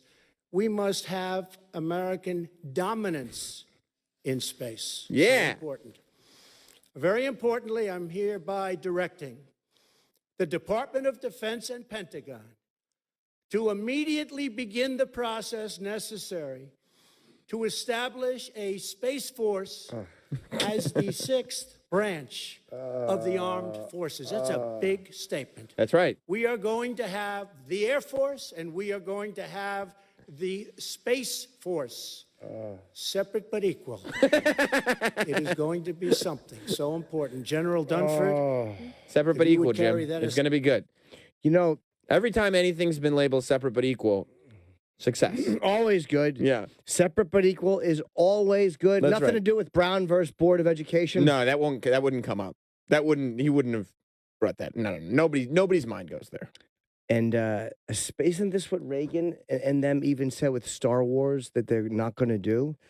Yeah, I just love that Space Force. separate but equal would mean the money that's going into the Air Force right now, all that would also have to be put in to the Space Force, which I don't know if we should be putting that much money up in the stars. I don't mind it if it's for research. Also, the name is ridiculous. It's assholish. It's so stupid. The name is assholish. When I grow up, I want to be in the Space Force. No one is going to say Space Force. The Space Force. It's a terrible name. It sounds like a bootleg Star Wars toy. It really does. Space. It's the type of thing that when your parents shopped at Myers and in the 70s, they could not get you the Empire Strikes Back. They got you the Space Force ship. Yeah. And the Space Force ship was a model that looked a little like the Millennium Falcon. Right. But it was smooth on top. It wasn't. Yeah. Yeah, or it was the Space Force fucking. It was just enough different from the Millennium Falcon that they didn't Couldn't get sued. Yeah, Millennial Eagle. some dumb thing, and these characters are kind of like Star Wars characters. But your parents would come home not realizing the I'm with you. Your parents would come home not realizing the gaffe that they had made. Yeah. They go like, I know you love the Space Force. What? No, I don't, Ma. What? No, I don't. It's like when I was a little kid. My mom got me the Play-Doh Ecto-1 from Ghostbusters for Christmas. That's cool. I specifically remember. She must have felt so terrible. I feel bad about it to this day. Why? I remember as a kid going... Did you drop a C-bomb? Yeah, that's right. Hey, whore, what's this shit? I remember going, Mom, why did Santa bring me a Play-Doh Ecto-1 instead of the real one? And she looked at me and she said, well, maybe Santa thought that one would be good enough. And it's just like you get older and you realize like, oh, I wish she had just told me Santa Claus wasn't real so I would have known that I was hurting her. I remember one year I wanted a video game, Uh-huh. Bone Storm. Yeah. But I heard it was really, really good. Santa, yeah, this is back in like the late 80s. I had a friend that had it. Santa brought me Lee Carvello's putting challenge. No. Yeah. Did Santa think, well, I know you like video games? Santa apparently thought that was the hot game. No. Yep. Did you pretend you liked it because you didn't want to hurt your mom's feelings? Yep. Oh, my God. Look where that got me. Yep. threw that game out. It's a par. Yeah, so Space Force is going to be a real thing, though. Yep. I wonder if they're going to wear, like, astronaut suits or camo or... You'll have to wear astronaut suits. Astronauts. You'll wear spacesuits. Spacesuits. But it's probably more for the technology in space. I love how cool he thinks this is. Space Force! It's a big statement. He thinks it's so, like, just game-changing. Do you think it is? It's like if you asked a kid what they would do if they were president. Yeah. I build a giant castle with a moat that had alligators and unicorns, and then I make the Space Force. Space Force. Just wait. This is just conditioning. More conditioning. All right, let's see what else he says. Is there more? Assignment out. I would be very greatly honored also. Where's General Dunford? General? Got it? Jack Dunphy's full of shit. General. He goes, got it? You got to put the Space Force together, right, General? He's like, yeah, fine, I'll put a None of them think it's a good idea. How can they? How can they? It's, look. There's one general in a kazoo helmet. What that thing's name was? Was that the Great Kazoo? I mean, the government is releasing video of things flying through the air that they don't know what it is. So to say that you're going to make a Space Force, I don't think is a crazy statement. I mean, there are things flying around that our government has released video of. To call it a Space Force. What And are to you say supposed we're... to- what are you supposed to call it? I mean, there's many other names than Space Force. And to say that we're investing the same amount of money as the Air Force into the Space Force it's silly. If there is a threat of some sort of extraterrestrials, we're trying to control space to monitor the Earth. And that's could be correct, but I don't think that this is Trump preparing us for Independence Day. And Reagan was way into aliens as well. And it's weird. Ever since Reagan, we still haven't had the big alien invasion. No, we have not. But it was more about the Soviets and us. And I agree with that. Yeah. But I also think that there's a threat of potential. If there's a threat, show me the body, bring it into the town square, Troy. Yep, right in the town square. Bring it into town square. I don't know where that is in Manhattan. It's near us. It's actually Manhattan Town Square is Times Square. Oh, cool. That is the town square of Manhattan. Fuck that guy. Show me a body, Troy. Sick of him. Show me a body. Look at him. Let's go back to the Donald and the Space Force.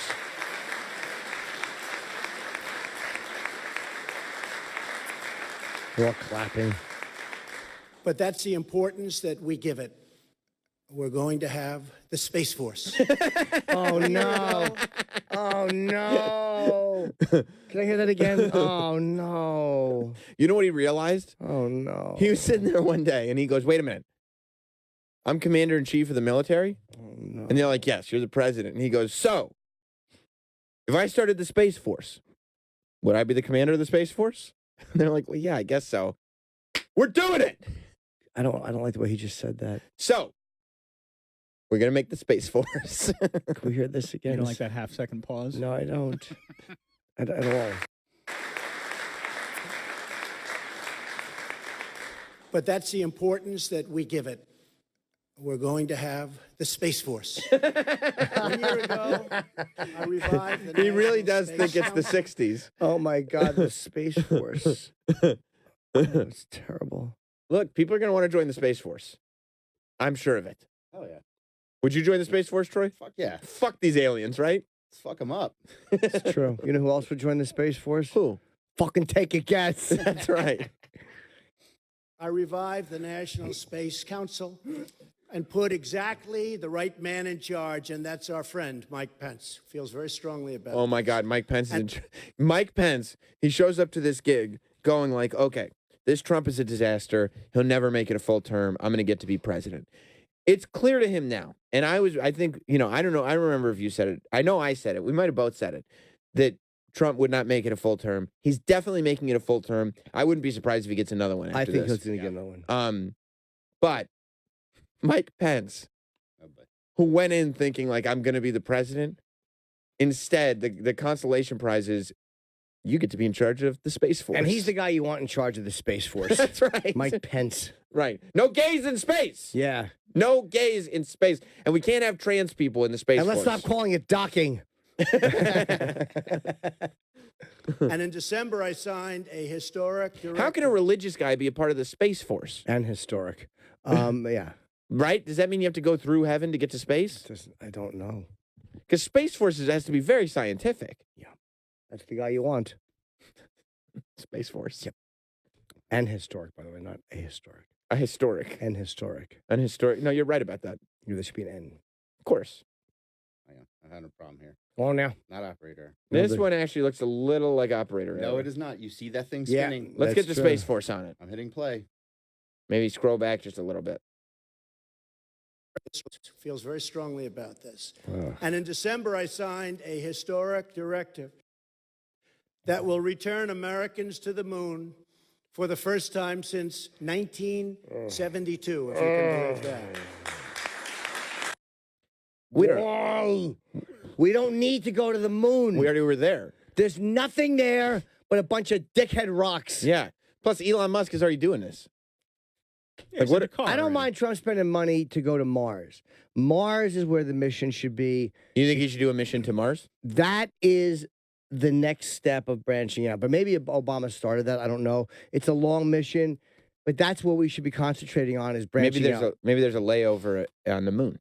Well, there's a reason we haven't gone on the moon since 1972. There's no fucking reason to. Well, what about the rocks? Bring home more moon rocks. We don't need a man to do that. You could send a capsule up there or whatever to get it. We have fucking moon rocks. You think all this is that Trump wants his own moon rock? Oh, yeah. Want moon rocks. Elon Musk could be working with him. You think Elon Musk is going to be in the Space Force? Could be part of it. I mean, he's gotten permission to launch government. Yeah, but what I'm saying satellites. is, let him do it. Let Elon Musk take care of this. I don't like this. This is not important. Going to the moon is a waste of fucking Yeah, money. but as a nation, we have to dominate space. yeah, no, I know. We shouldn't go as a planetary force. We should go as a nation. I get it. But I think that going to the moon is ridiculous. Here's the issue. Space, super big. Yeah, real big, dude. I know everybody's like, America's really big. Like, you just think about walking all the way across America. Like, you look at what Forrest Gump did. Tiring. He had a whole big beard by the time he was done. That's how much surface there was to run on, and he didn't run on all the surface. No, he just felt like running. Space, yeah. If he was going anywhere, he was running. But space is way bigger than America. It's huge. Here's the thing with space. Yeah. We want to colonize other planets or moons in case something happens to the Earth someday. Our own moon will be affected by anything that fucking hurts the Earth. That's right. I firmly believe that. Again, It's super close. A rogue asteroid or whatever, maybe not. What did you just spill on yourself? Nothing. I was just brushing your chest. I was hoping you spilled hot coffee. No. Not a nuclear war. He was picking. That's true. Yeah, you're right. But the moon is too close and it's not big enough. Or habitable. It's shit. Well, none of them are technically He habitable. was picking breadcrumbs out of his chest hair. He eats his breakfast topless. Does Travis? He does. He likes to eat his French toast without his shirt on, and sometimes he gets syrup in his chest hair. Yes, he does. And when he wipes his hiney, there's so much beaded up toilet paper. That's right. It literally looks like a girl on the beach in Aruba. Is that because of all the hair? Yep. Yeah. Yeah. And those little white balls that get caught. By That's the end right. of the day, he literally looks like he has braided hair. Yeah, I think I do. Part of me loves this idea that, like, you watch the news and people are going fucking batshit crazy, losing their minds because we're throwing kids in prison. Yeah. You know, we're building cages to put kids in. And in response to that, Trump's like, don't worry about that. Down here on Earth, yes, we're putting some kids in cages. But we're also building the Space Force. Building the Space Force. So don't Maybe worry. he'll recruit those kids for the Space Force. Do you think that's what they're there for? It's way into the country. That's right. Good news, everybody. We're letting these kids out of cages, but they have to join the Space Force. Whoever wants to be out of your cages, go to Space Force school. If not, we're keeping you in cages. Yeah. Mike Pence in charge of Space Force. Good stuff. Yeah. He's going to put the first Bible in space. You think that's where he saw his political career going? He's going to be in charge of Space Force. He wants to be the president. He doesn't want to run Space Force.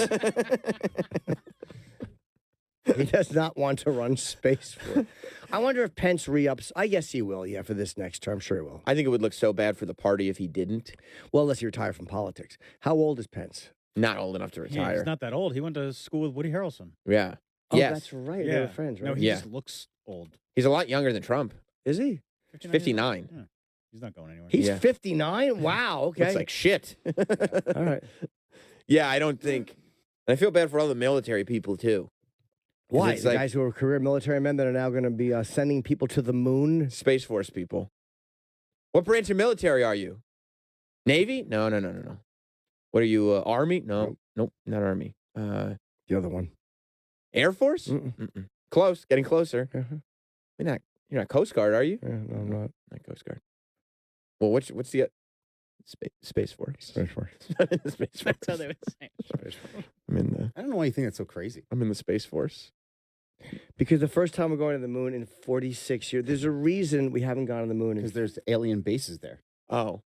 We could just go up there and look at them without going. Yeah, what are we but going to do? Go there and take them over? They're a potential threat. Because they're on the moon. Well, they're observing what we're doing here. From the moon. Yes. They're not. You don't think so, Jim? No, Michael Collins saw the dark side of the moon. Yeah.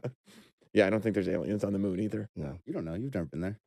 That's true. But I guess, from your trip to the moon, you remember all the alien bases. No, I've just heard astronauts talk about it. We can see the moon. You can't see what's on the dark side of the moon. You can't. Oh. There are things and we haven't developed technology that could take an unmanned trip to the moon and show us exactly what's there. And there are people that have worked for NASA that have admitted that they have airbrushed out photos of things that are. But guess what? There's people that worked for Sirius that think the company's going out of business. Stock's never been higher. That's a little different. It's true. Is it? Hey. Is it? Yeah, a little bit. It's easy to hide what would be going on the dark side of the moon. They don't have to make that known to us. It's easy to hide what goes on in Sirius. I mean, do you have any fucking clue what this company's doing? Be honest. I know it's thriving. I do. It is. Exactly. It is thriving. But if you ask people who used to work here, it's not. That is true. A lot of them don't think it's doing well. Right. So I wouldn't necessarily trust that judgment. Just like, one guy is like, I used to work at NASA. And there's little green men living on the moon. No, it's like, not, okay, that's a guy. It's still just a guy saying it. It's not one person. There's been multiple astronauts that have said that there are, and what Buzz Aldrin has said that there are structures that are unnatural on different planets, Who on said different that? moons. Buzz Aldrin. I'd like to hear that quote. Yeah. And see what context it was in. Because Richard C. Hoagland really believed in the face on Mars. He did. And it's not a face. You don't think so? No, I don't. You don't think Mars is actually an organism itself? No. They mean it was an alien face that was built see. as a structure. See. Look at the face on Mars. Take a picture of the face on Mars. It's not a face. Let's go to John in New Jersey while we're looking for this. What's up, John? You guys, you got to say it right. It's not Space Force. It's Space Force. Yeah. Space Force. Space Force. Space Force. You don't think, Troy, I'm a member of the Space Force, that announcing as if it's a giant deal, we're making Space Force, and saying we're going to send somebody to the moon comes across as outdated? I think it's interesting. Like Travis said, it sounds like something you say when you're a kid and you're going to be president. You want to be, this is what I would do. He should have called it something else. Yeah, Space Force is an insane name. It's a childlike name. And to be like, guess what, everybody? We're sending a guy on the moon. Yeah.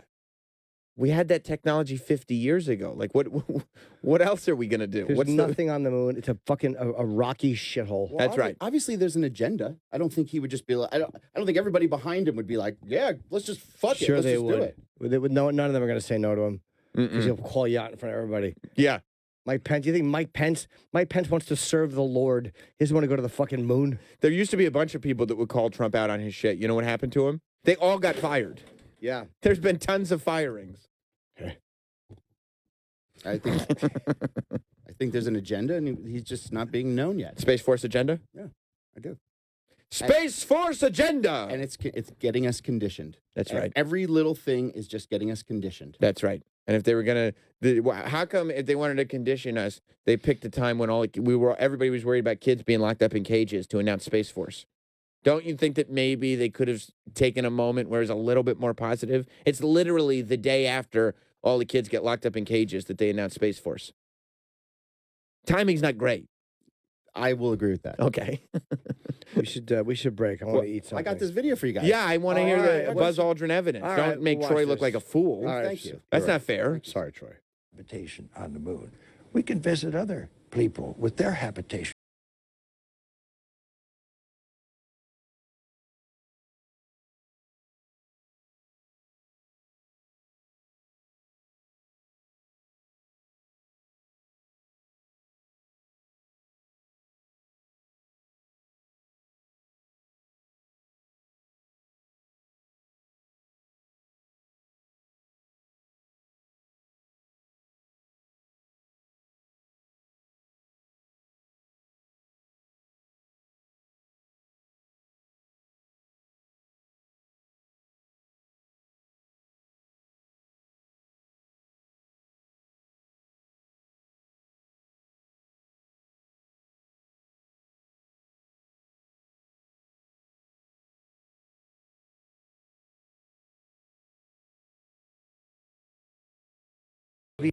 There you go. He's saying that something. Yeah, he's saying it's a natural occurrence. It's a natural occurrence.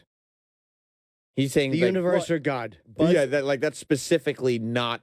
Yeah, not he a said living being. The absolute opposite of it was built. A monolith. A monolith is a structure or shape. A monolith doesn't have to be man-made. Yeah, he specifically said that God or the universe put it there. Well, he's just saying that because he's probably paid off as well to keep his mouth shut. He said the opposite of what you said. Hey, but he also says that it's a good idea to go to try to habitat the moon. The moon of Mars. Here's why Buzz Aldrin says it's a good idea to go to the moon. Because he went to the moon.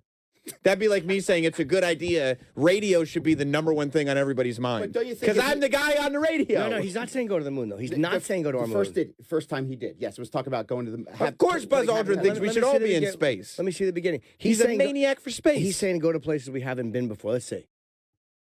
We can visit other people.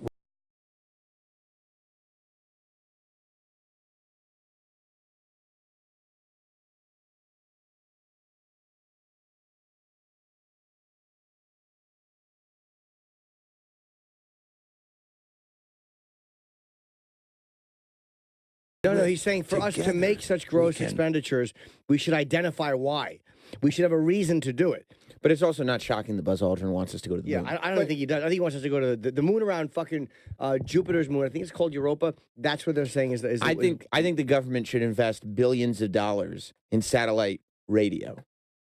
But I'm acting in self-interest when I say that. But don't you think if Buzz Aldrin was like, you know what, we're at the moon, there's fucking nothing there. There's no reason to go back. Why would he say that? He wants to build importance into what he did. You don't want to. No, you don't want to say like that shithole rock that did nothing. Yeah, I was there. He wants people to be like, oh my God, you went to the moon. Like if he comes back and it's like, yeah, there's really nothing there, then it's not that big of a deal that he went. Yeah. He wants to be a fucking hero. He doesn't want guys like Ali G calling him Buzz Lightyear and making light of the whole thing. You know, when you move to Staten Island, you want people to go, "Oh my God, Paul Castellano used to live there." Right. You don't want them going, "Wow, there's a dump there." Exactly. You want to look for the cooler parts. Exactly. That's how you talk about it, right, Travis? Yeah. I come from where Paul Castellano used to live. Say it's me and Wu-Tang. Yeah, I'm from Shaolin. Yeah. Let me go real quick. We will go to break in a moment. I hate your Epcot Center shirt. Why, it's awesome. It's like a throwback to the 80s. Oh, okay. It's amazing. Let's go to... You are wrong. Let's go to Craig in Virginia. What's up, Craig? Oh, God. Hey, good morning. What's up, Craig? Hey, man.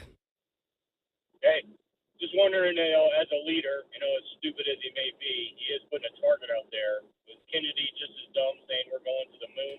Here's why no. Number one, Kennedy didn't call it Space Force. And number two, when Kennedy said we're going to put a man on the moon, it was like, what the fuck? Are you crazy? Yeah. When Trump says we're going to put a man on the moon, we go, yeah, we were there already. It's nothing there. 50 years ago. Yeah.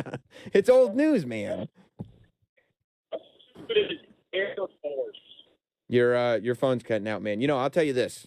Luckily. The Space Force needs to get AT&T and all those signals up in space, maybe get some reception a little better. Absolutely. That would be cool. Yeah, and Trump saying we're going to the moon would have been the equivalent of Kennedy said, someday we're going to beam sounds and images across the world. And they'd be like, we're already doing that. We're doing it, Kennedy. Idiot. We're doing it Jack, already. we do that. Yeah, we're going to call it Television Force. Yeah, we're going to beam my image to the Soviet Union. We've done that already. We did it. It's not. It's over. Oh man.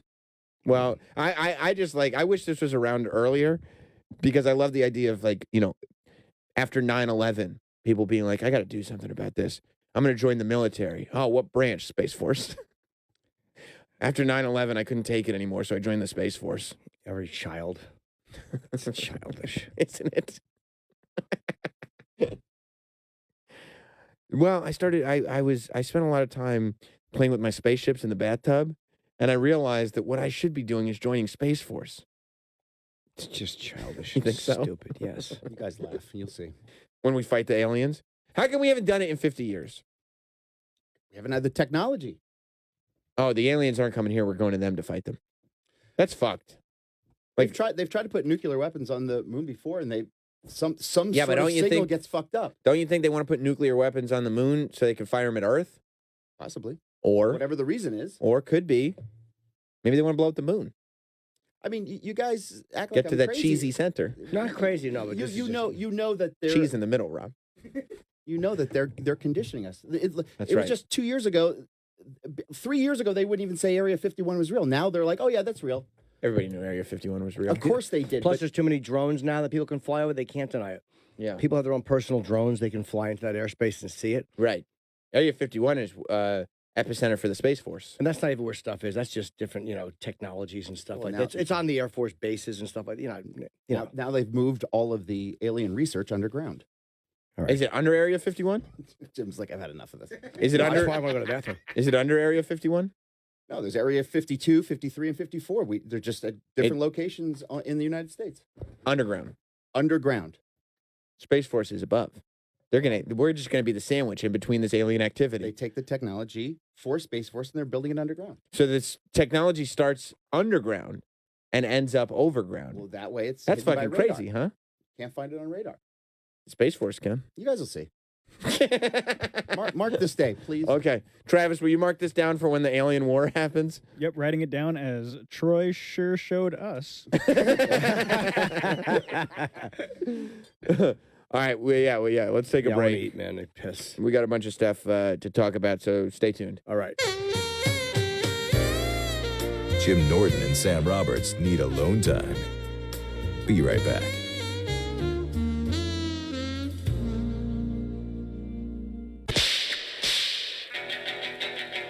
And now, Jim Norton and Sam Roberts return.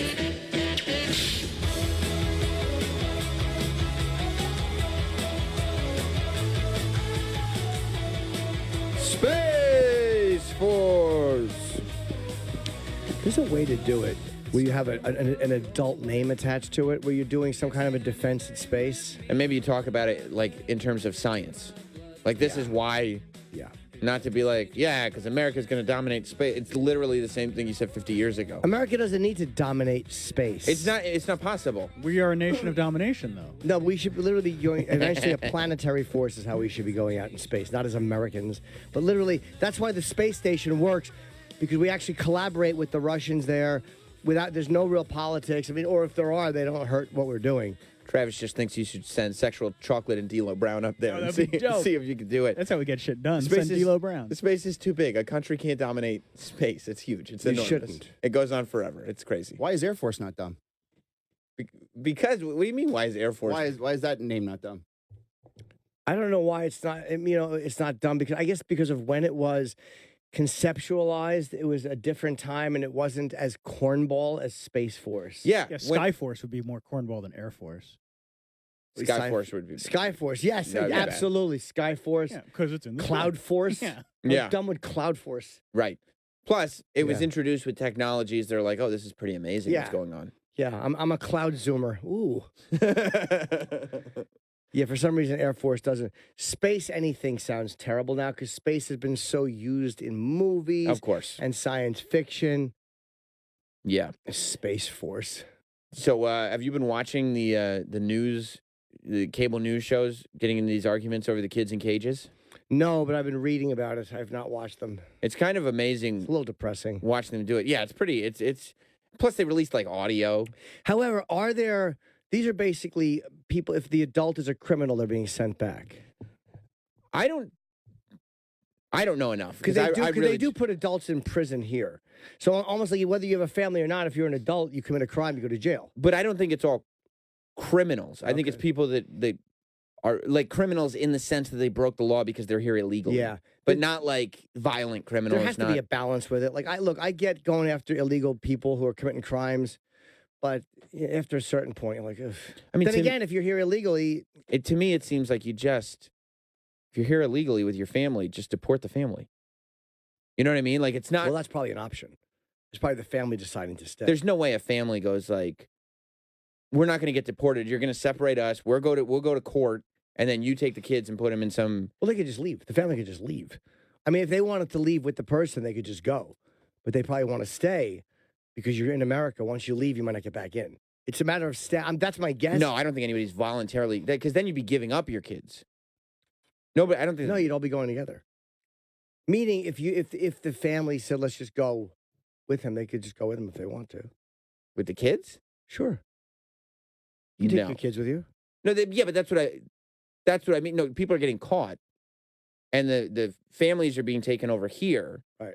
Because you're in trouble for coming here illegally, and we're taking your kids and putting them over here in this containment camp instead of being like, hey, family together, all of you four just go away. Yeah, it is crazy. Right. Yeah. How are they separated? What is the point of separating the children? So, like, at first I was watching, and I feel it's crazy listening to these people because what all the news shows do is they'll find somebody who will support it and just put them in a room full of people that are like, this is horrible. You're taking kids away from their families.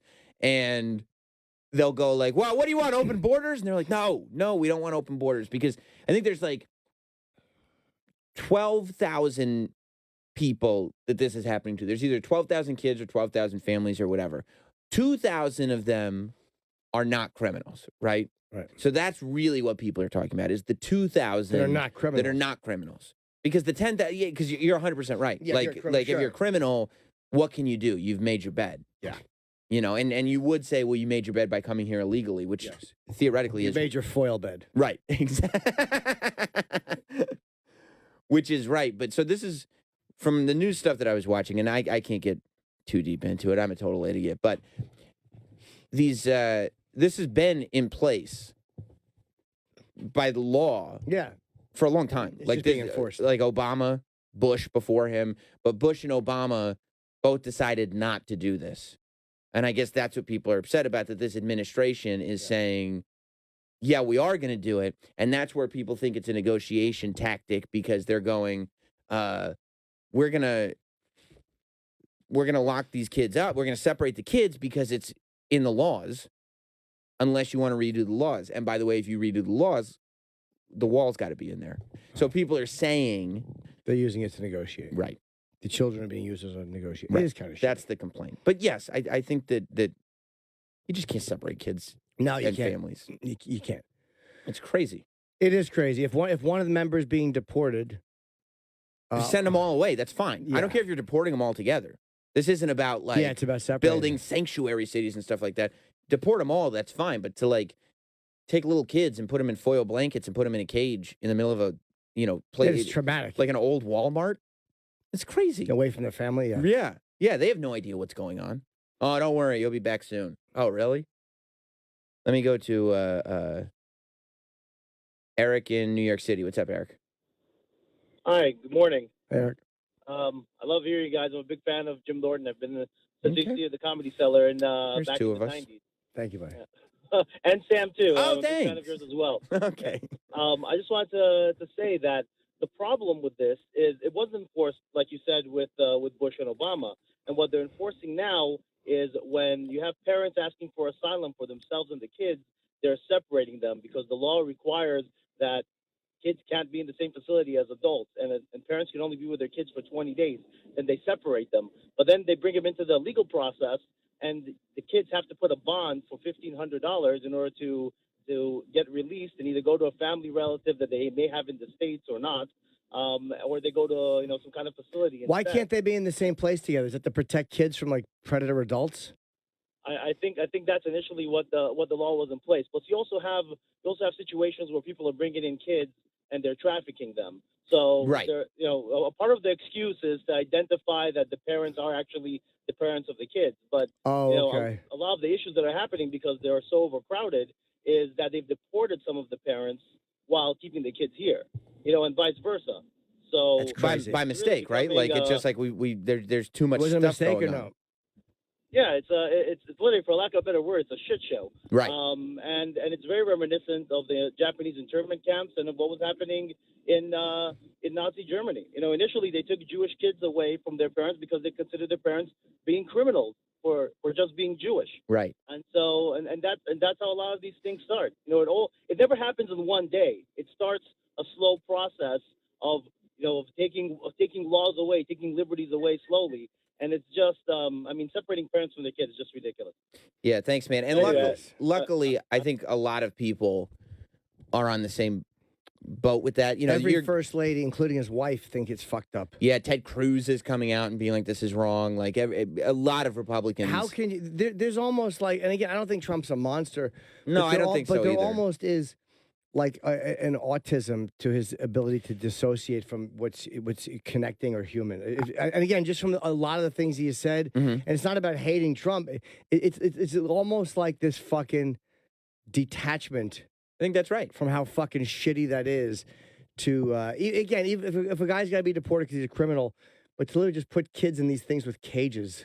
What the fuck are you doing, man? Yeah, we got to do better than that. Come on. I think it comes back to even what we were talking about with his relations with Kim Jong-un and how it's like the words he was using was clearly words that were a negotiating tactic, but it made people feel uncomfortable. Sure. And I think that you're right that like he is a true CEO. He's just a businessman. He's more of a businessman than he is a person. And, you know, he sees this law. It's on the books. Logically, like you can logically on paper line all this stuff up. And somehow he's able to remove himself from, you know, the feelings and the emotion of being like, you can't be responsible for separating families. And the people being devastated by crime, this Trump's talking about, he's right about a lot of that. A lot of people have been devastated by crime, people coming over here, the drugs, horrible. But this is just, there's a better way to handle it than this. And part of this whole, you know, Trump's whole thing and the way people react to Trump, either positive or negative, is it goes back to this thing that everybody thinks it's either black or white.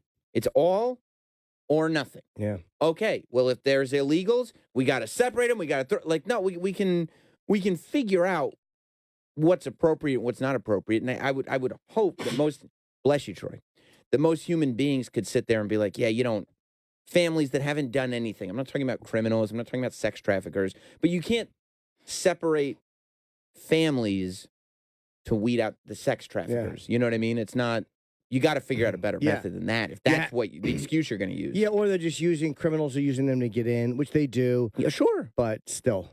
Yeah. And you know, you're going like there's like 10,000 versus 2,000. 2,000 is the amount that this is happening to unnecessarily. And you're going, well, yeah, but what about this 10,000? It's not worth the 2,000. That goes back to the all or nothing argument. Let's go to Brian in Chi-Town. What's up, Brian? Hey, guys. I just want to clarify something really quick. There is no federal law now or before from Obama or Clinton or anyone else about separating children from their parents at the border, immigration. This is directly from policy enacted by Jeff Sessions in May of 2018.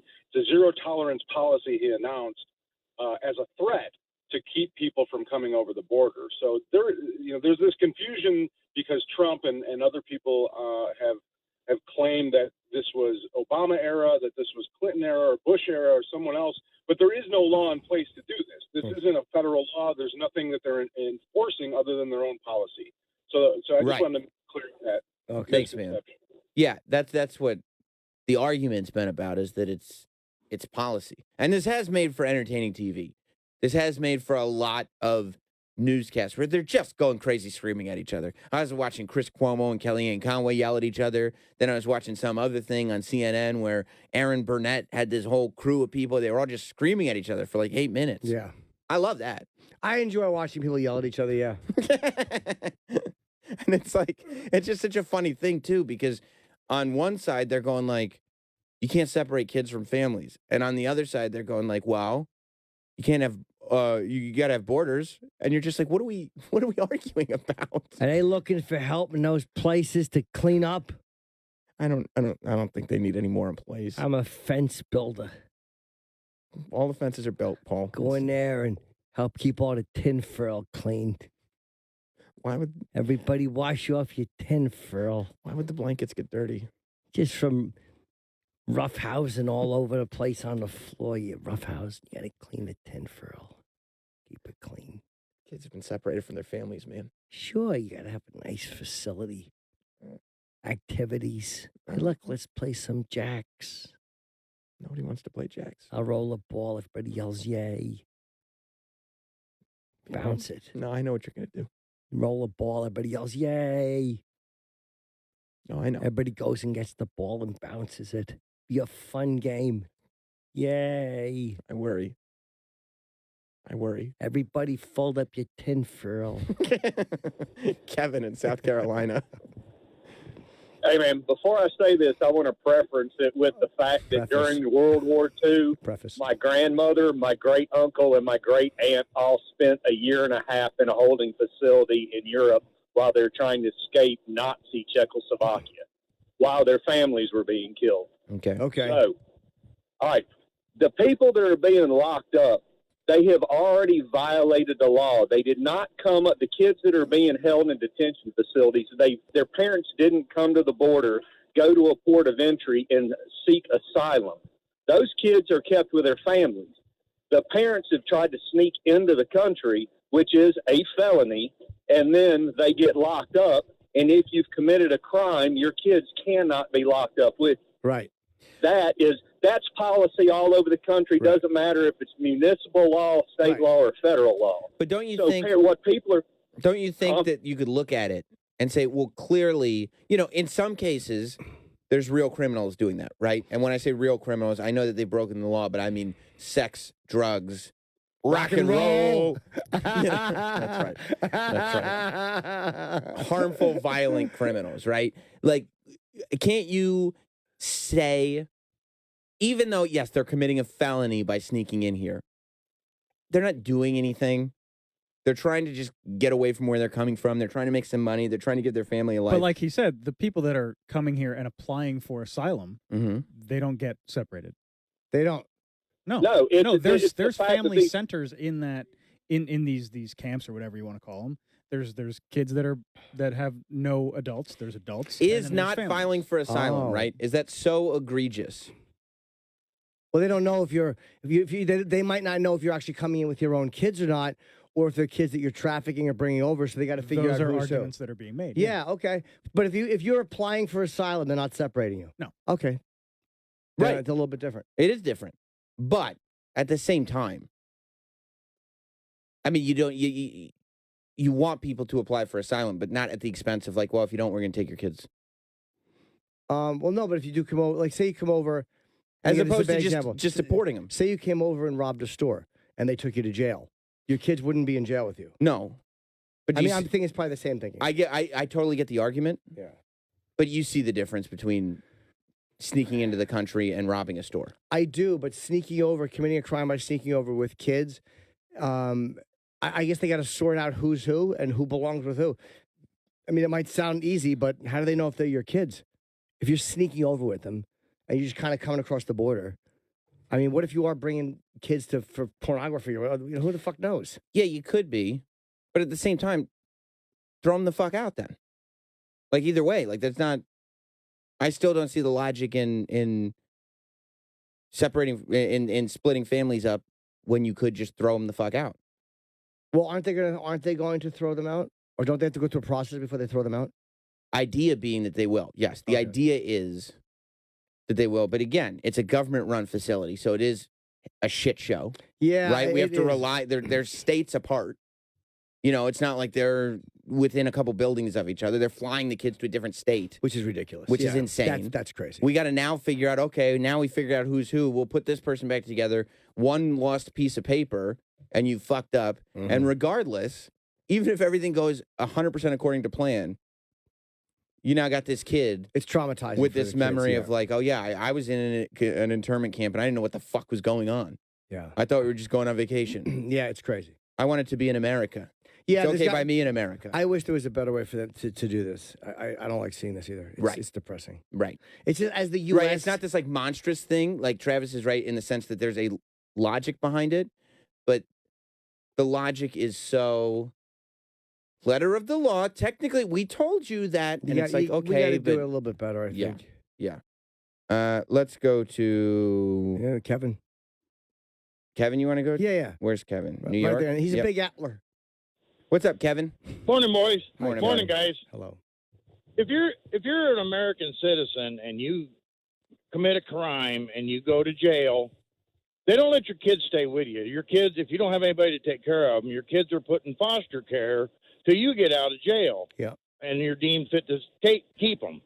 These people are crossing the border illegally, committing a crime.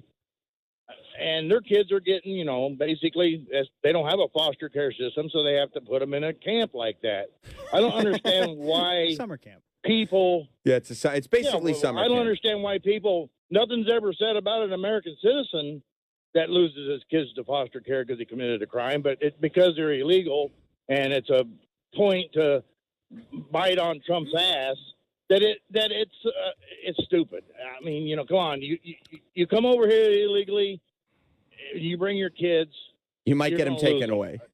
I don't know if that's the greatest policy in the world. No, to be like, here in America, if you don't follow what we say, we're going to take your kids. But it is a hard thing, though. If they're charging you with something, if you're being arrested, if you're arrested for coming over the border, look, I'd like to see families stay together, but if the adult is being arrested and they can't keep the kids with you, because then if the kids were kept at these adult facilities and bad things were happening to kids, people would be like, these fucking monsters are leaving these children locked up with these predators, people who are bringing them over.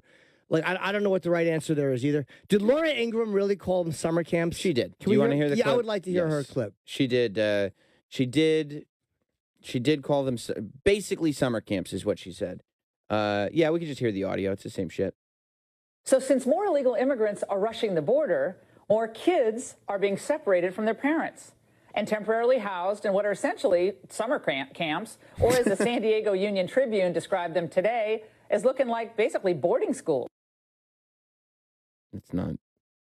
They're not essentially summer camps. No, they're not. Although, look. They're caged areas in old Walmarts with tinfoil blankets. If you flee, there is a part of it, too, like the areas they're leaving in Mexico, a lot of them are probably extremely ridden areas, really dangerous, where kids are forced into fucking selling drugs. Like, they're not leaving these great areas. You're leaving awful areas. That's true. Otherwise, they wouldn't be sneaking in, right? They wouldn't be sneaking in. Right.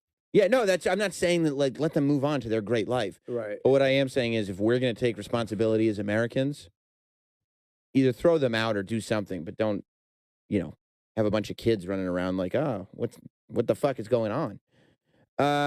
Let's go to Lindsay in Boston. What's up, Hi, Lindsay? guys. Hey. Hey. So I just wanted to point out a large part of the outrage that's going on is actually happening because asylum seekers are being separated from their children.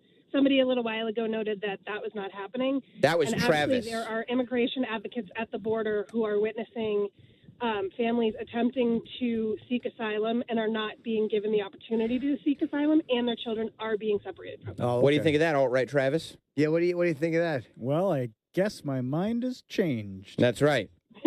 Travis Trump. Looks like somebody in there has their foot in their mouth. That's right. Thank you very much, Lindsay, for bringing some kind of clarification. Finally, we don't have to listen to the Tef Dogs bullshit. Yeah, a bunch of fucking alt-right lies from the Tef Dog. Exactly right. Just take Letterman Sammy's position then. That is true. We're a really balanced show. Sam literally is just like open that door and let everybody run out. Yep. Give I them don't your see job. what the big deal is. That's what happened. I was watching one of the shows, and they were like, we shouldn't separate kids from families. And then they go, well, what do you want, open borders? And I was like, yeah, why do we have borders anyway? Yeah, exactly. You Sam know? always says there's no borders, but he locks his front door. Hey, by the way, Let me ask you this. Do you lock your front door at night? Okay, then. There's a good documentary on Netflix I saw last night. The woman, she's a Muslim woman, and she interviews all these white supremacists because she's trying to get to the humanity behind some of these guys. I love that. What is, and it's not like this preachy, douchey thing. She's letting these guys speak for themselves. I don't think she's making them look foolish. She does show the human side of some of these guys. It was really well done. It's called what's it called? Yeah, go to that right there, buddy. It's Netflix acquires documentary. It's not called her Jihad, name is it? Dia Khan. It's called White Right Meeting the Enemy. Oh, I've seen that. I haven't watched it, but I saw that it's available. Yeah, it's very good. It's about these white nationalists. Some of them really angry, and they actually give her access. And I guess because she's an attractive woman, and she's probably, maybe she's just nice, and they felt she wouldn't make them look bad. Yeah. And you'd be surprised how the reactions to her. It was really a great thing. So I recommend that highly. Speaking of all this conflict, I'm very, very interested in that. Cliff in New Jersey. Yeah, I jumped off you once.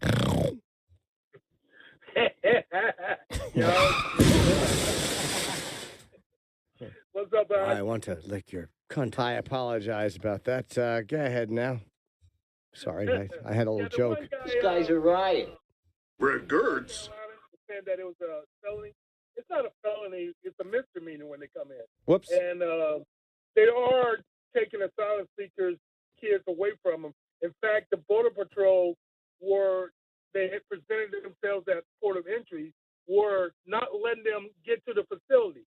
So then that way they were illegally entering the country because they weren't coming to the facility. Oh, you grab them. You grab them before they get to. What a kick in the ass. On their way to the asylum building, you grab them and be like, "You didn't declare yourself," and they're like, "Well, we were about to," and they was like, "Sorry, your kids are mine." We get your kids now. Yeah, I don't know all the details of this, obviously. Like, I hear good points from both sides. I don't know. Thank you, Cliff. I don't know. I really exactly haven't what heard the any truth good is. points from anybody that's. I haven't heard many people really vehemently advocating that we should continue to take people's kids. No, but a few good points. If what they're saying is true, if they're committing a felony or a crime by coming over. Do you think people should get their kids taken away for misdemeanor? It's not about having your kids taken away. It's if you steal something from a store and they cuff you and take you away, they don't bring your kids into the cell with you. And if you're making a decision to not seek asylum, like if asylum seekers' kids are being taken, that's a big problem. But if you're saying, I'm not going to seek asylum, I'm just coming over, well, then they have to process you like they're process. It's not to be heartless. What the fuck do you want them to do? Just kick them out.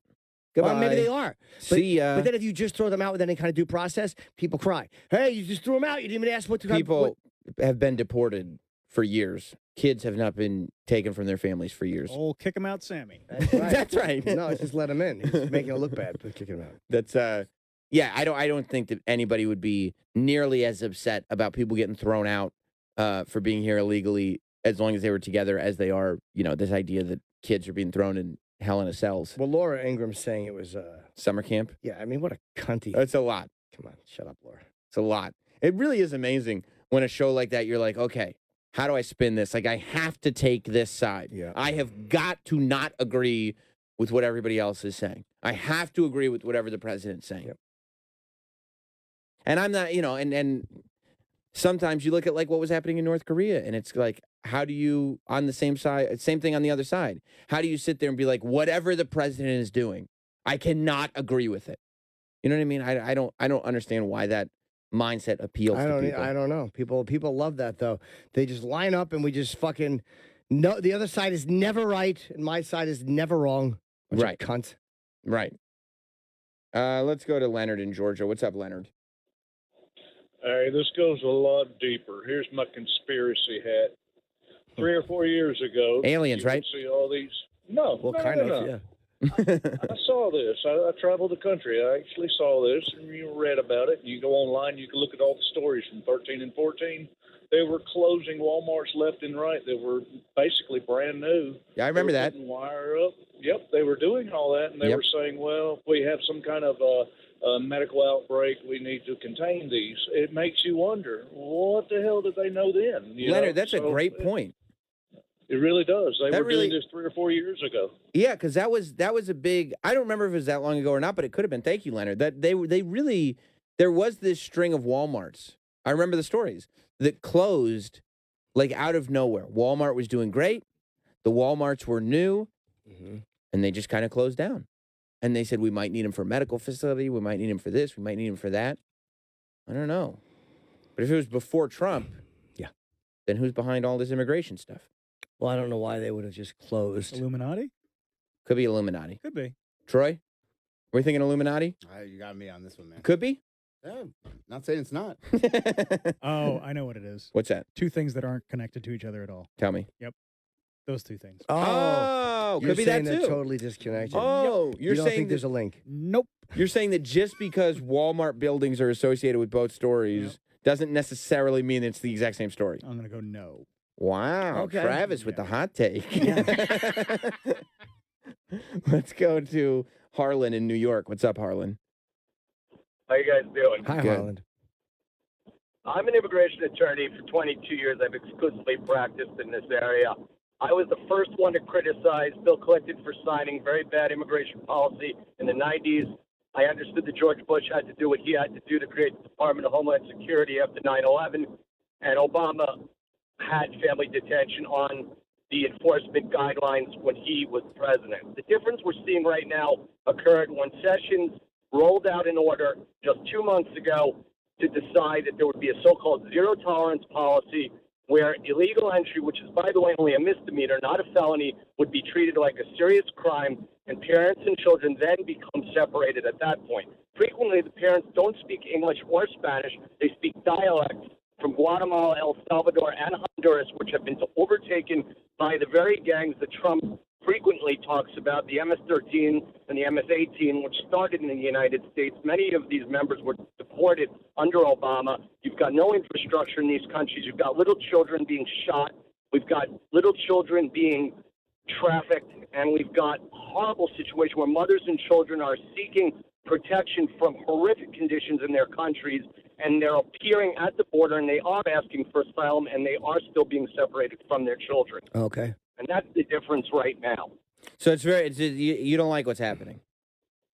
It's clear that I have done my best to try to stay out of the political part and just do my job as an advocate. Right. And I have been the first one to criticize other administrations for doing things that we as a group of advocates believe are wrong.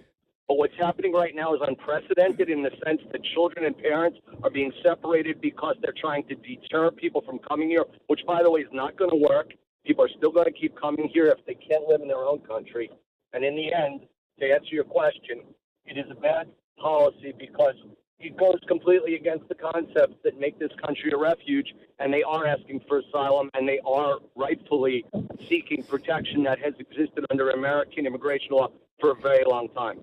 Thank you, Harlan. It clarifies a lot. I do think that this is a lot like, like if a kid. I think Jeff Sessions is a cunt. He's absolutely He's right. An absolute cunt. I think that's right. When you're a kid, if an adult goes to you and goes, don't eat that candy, and then you eat it, and then they kick you. I never said that. Okay, all right. I said have a bunch of. Okay, all right. Actually, no, I'm glad you brought that up. Yeah, have a bunch of some candy kerns. Let's say. Sure. Let's say Uncle Paul is with a friend. Sure. Boy, probably. Whoever needs friendship. Right, a young boy. Doesn't matter. Older people, too. I got a lot of friends. And Uncle Paul says, if you don't play this game of undie flip, yeah, we're gonna. Travis. What was the game that we're gonna have to play turkey foot? With Travis, I'd always play turkey foot. Right. Where I'd make the gobble sound on his little legs. Okay. All right. Right. You tell a kid, you must behave yourself. Hey. Or we're going to play turkey foot. I'd lick his little feet. Right. Travis. And then the kid misbehaves. Oh, he'd always misbehave. Right. And then somebody walks in on you playing turkey foot with this kid. And you say, I told him not to misbehave. This would be a lesson to other kids to not misbehave. Well, his mother would always say to me, Paul, Travis is misbehaving. You think you could do something while I go in there and prepare some matzah? Do you think? Oh, it goes that far back. Huh? Yeah, it sure does. I have to unleaven this bread. You're really planning that out carefully. Yeah. Do you think that it is an appropriate response to be like, well, I told him to behave. Now he's stuck playing turkey foot. He's the one who misbehaved. That's what I said. Right. And she'd always say, Paul, my son, and she'd always use air quotes around that word. Right. Is misbehaving.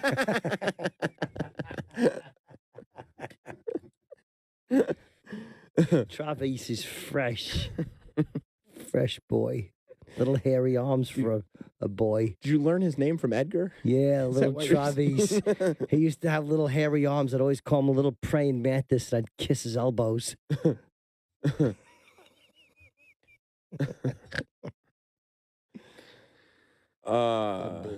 Yeah. I don't know. Rob in Indianapolis. Hey guys, how's it going? Good, Rob. Hi, Rob. I was just calling to kind of speak to the asylum that we've had several people speaking about, but it actually goes both ways with people being separated and not being separated. So I guess if you enter the country through an official port of entry, then they keep the family together.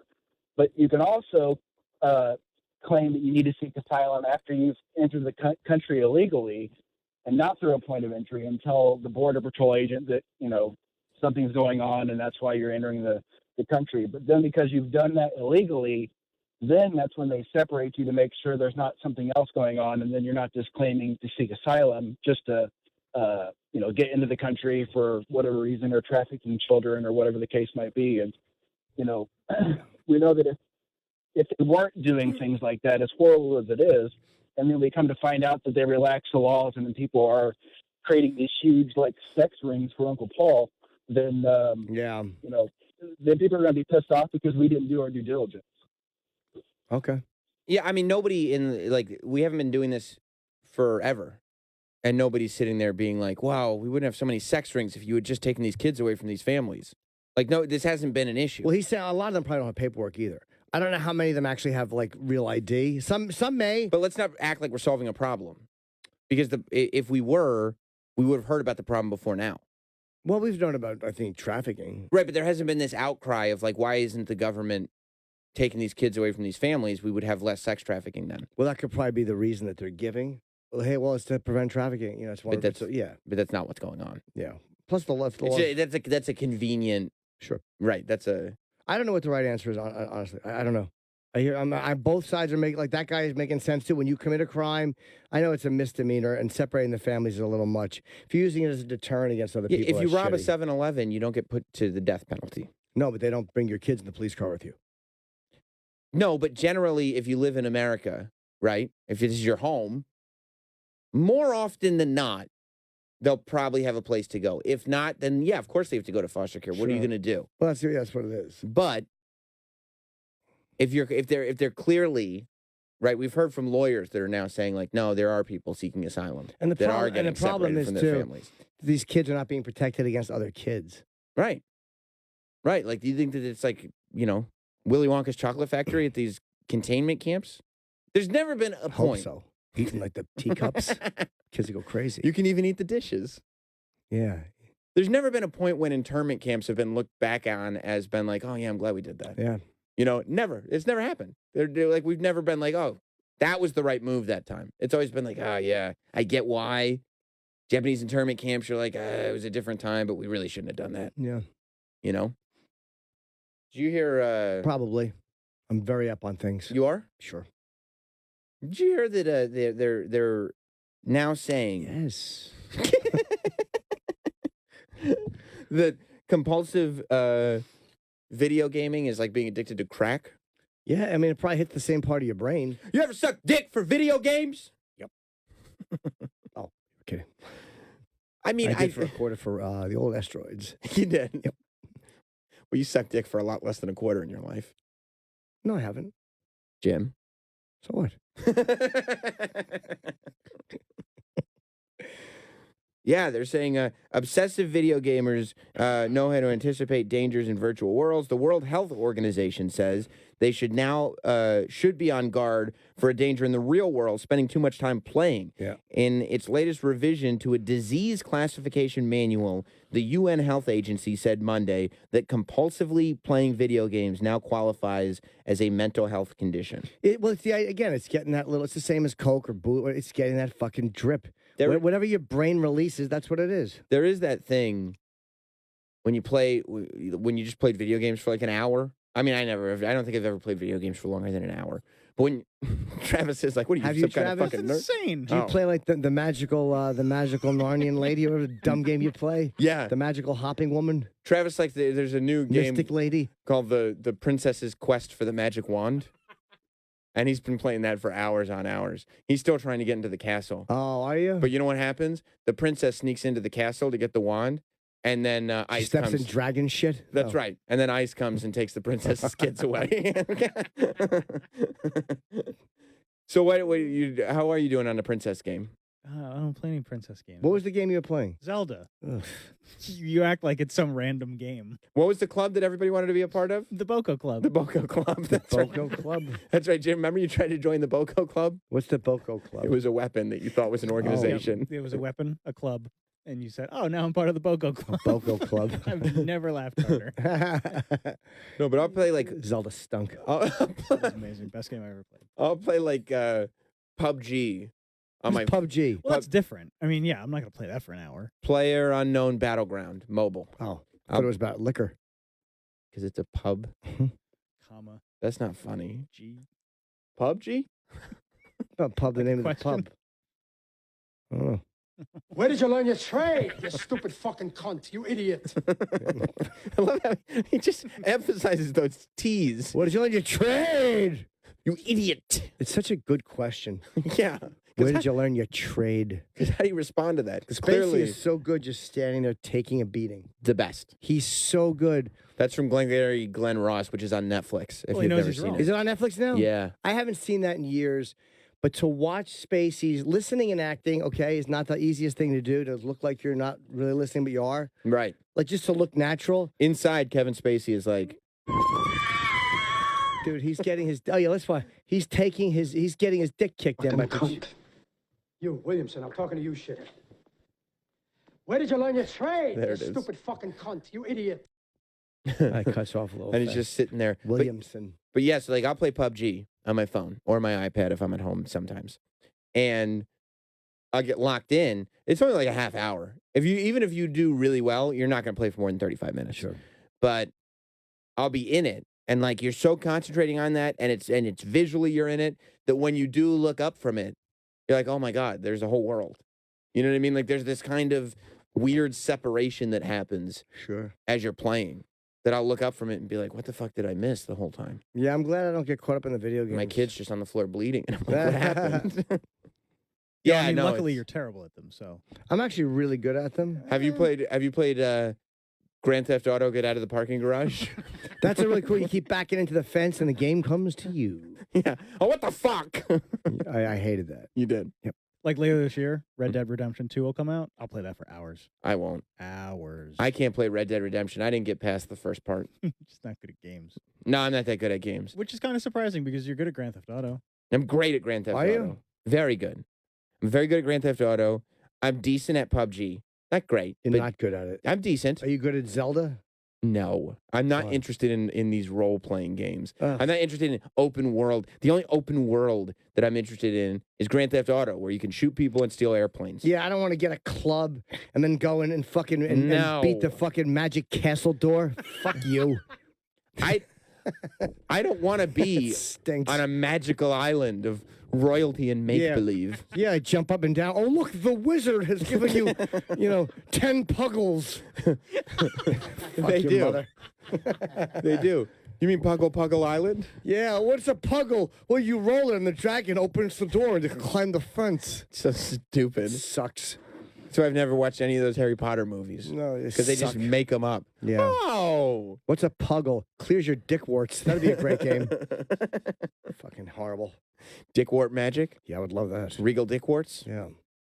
Yeah, no, I play that. Or I play WWE games. Like 2K19 will be out in October. I don't play UFC games. I don't play any of them. No. No, I would love to watch you play a UFC game because you have to do the button combinations to do moves, and you'd be atrocious. I'd be good at it. I have very good hands. Well, yeah, I know, but you have a good grip. Sure do. You have a good grip and a good up-down motion. But in terms of actually pushing buttons, not so much. I'm a master at pushing buttons. That's why we do this show. Can we put that in a promo, please? Jim Norton, I'm a master at pushing buttons. Get under people's skin. Yeah, but I don't think that video game addiction is anything like drug addiction. No, but it's not nearly as severe. But it does fuck you up, and it really does. It fucks you up mentally. I'm sure to be spending 8 hours a day doing something like that, where you're in this virtual world. Yeah. How many? And there have been people who fuck up their relationships, their families for their my stupid God, video yeah. games. It's an addiction. When World of Warcraft was big, people would just give up their lives for their lives of their avatars. Yeah, it's one of those dumb things where your life is overtaken by it. How much video game playing do you do, Travis? Do you like when you're on a regular day? What are you playing now? Epcot Lady? Is that one you're playing? Yep, I play Epcot Lady. I pretty much just prance around from attraction to attraction. He plays Epcot Adventure, where you have to bounce on toadstools until Epcot appears in front of you. Most days I won't play anything. But when you do play, But when I do play, if it's on like a weekend, we work hard. We play hard. Do you play a lot on weekends? well, yeah, because I don't really have any time during the week. I get home, I take a nap, I do more work, I spend time with my daughter, sometimes my wife. How much do you nap? An hour, right? An hour, yeah. I can't nap. But then once I wake up, then I'm doing work. Do you fall right asleep? When I get home, no, I walk my 2 dogs.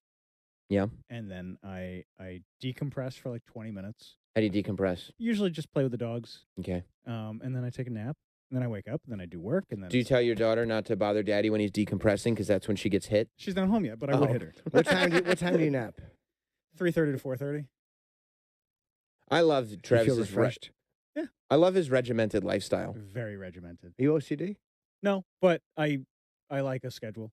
Okay. Yeah. I like- hate regimented. I like a good plan. I can't. I wish I could nap. I envy you that your ability just to lay down. Yeah. And you fall right asleep. Right asleep. Whenever things start to get too regimented, I feel like I'm not the boss anymore, and I don't like it. Do you ever want to stay in bed? All the time. Do you ever? Nope. You get out, huh? I have to. Make yourself. I got things to do. So what do you do? So because that's I always like last night I was reading about XXX Tentacion. Is that his name? Yep. Did you know ended up, his music? No, but I ended up falling asleep while I was reading about it because I was reading about his criminal record, and there's just so much. But yeah, There was another rapper shot yesterday too. he wasn't as Another famous guy. as But I'm just saying, two XXX of them. Tentacion. What a dangerous job. Well, I mean, Kendrick's okay. yeah. Kanye's managed Well, to make yeah. a lifestyle for himself. Yeah, I know, but Kendrick's great. I mean, but then again, Kendrick's fucking going after tough targets. See that thing with that white girl? Like, Yeah. oh, I'm surprised she didn't. that guy's good. You're surprised she didn't clap back. Fuck, that guy's good. Takes no prisoners. But I'll fall asleep, douche, and then I will never want to wake up, and becomes very, very difficult to motivate me to get up. No, I can get it. Well, because I know I have things to do. What things? If Lisa's not home, I got to feed the dog. Why? He The eats fucking dog he did it eats himself. dinner earlier than Dexter. Yeah, if I Ew, wake make up, him wait. No, it's all part of the plan. What's the plan? Well, You want because Dexter dead. yeah, Yeah. yeah, we make Dexter wait. So you for his walk those little shit machines, then you got to get up and pump food into them to make them shit again. It's counterproductive. it really does seem It's stupid. not pumping food into them. Yeah, It just just Like happens, you're making foie gras on your fucking dogs. it just happens to be Luke's dinner time. shovel food into their gullets. He eats at 4:30. Dexter eats at 8. Do you ever Why? tell Luke who his father is? No, I would Don't do that. Oh, every day. Luke, how come you? Why don't you feed them together? Because for a while Luke was he's crated now, but for a while he wasn't, and he would shit overnight and eat it.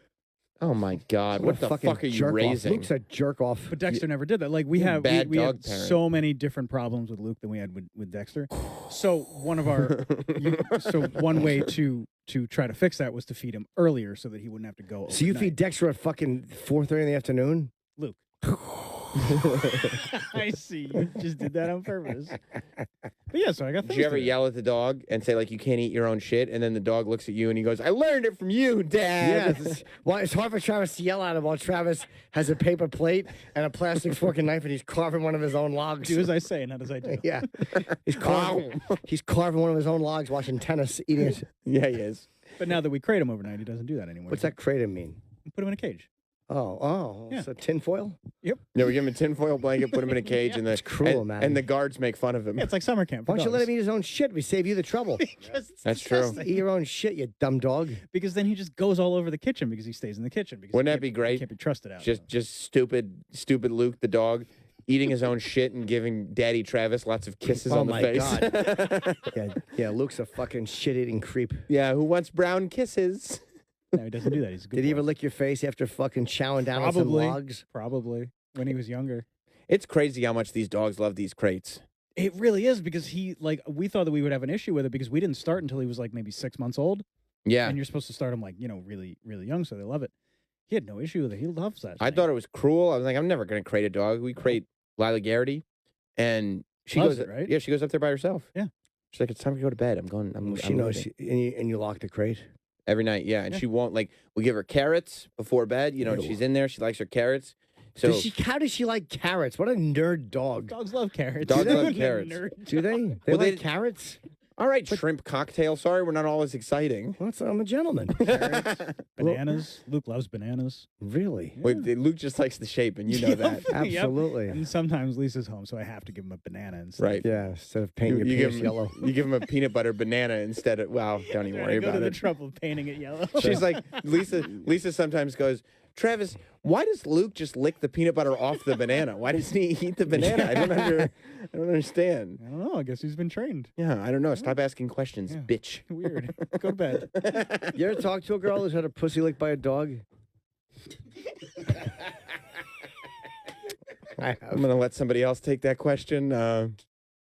That's a hard no for me. Okay. No, I none, should, no, I can't none of say the girls that I've dated have been involved in bestiality. Go ahead. What are you going to say, Trev? Jim?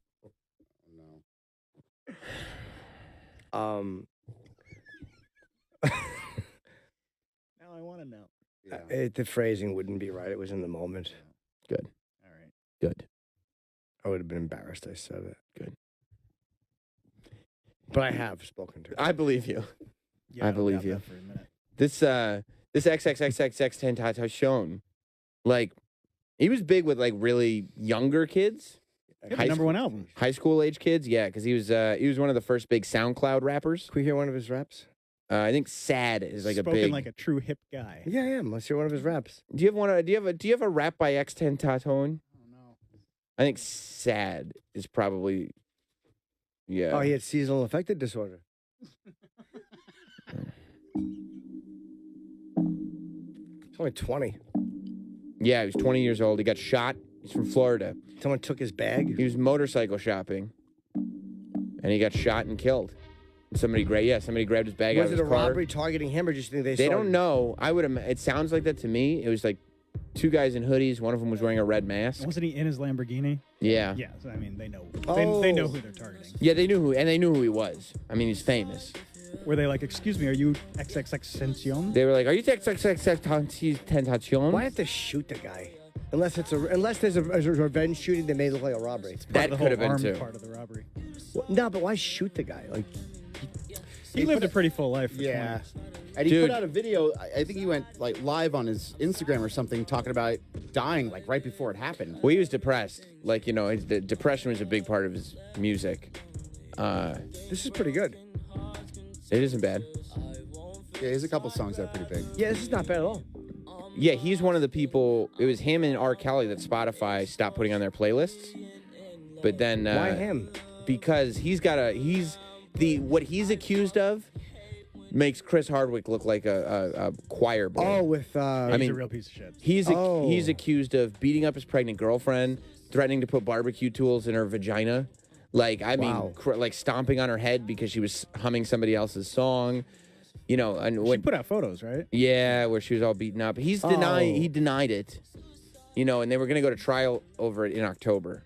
But he's also like in even more, he was in even more trouble in the trial because they said he was intimidating witnesses.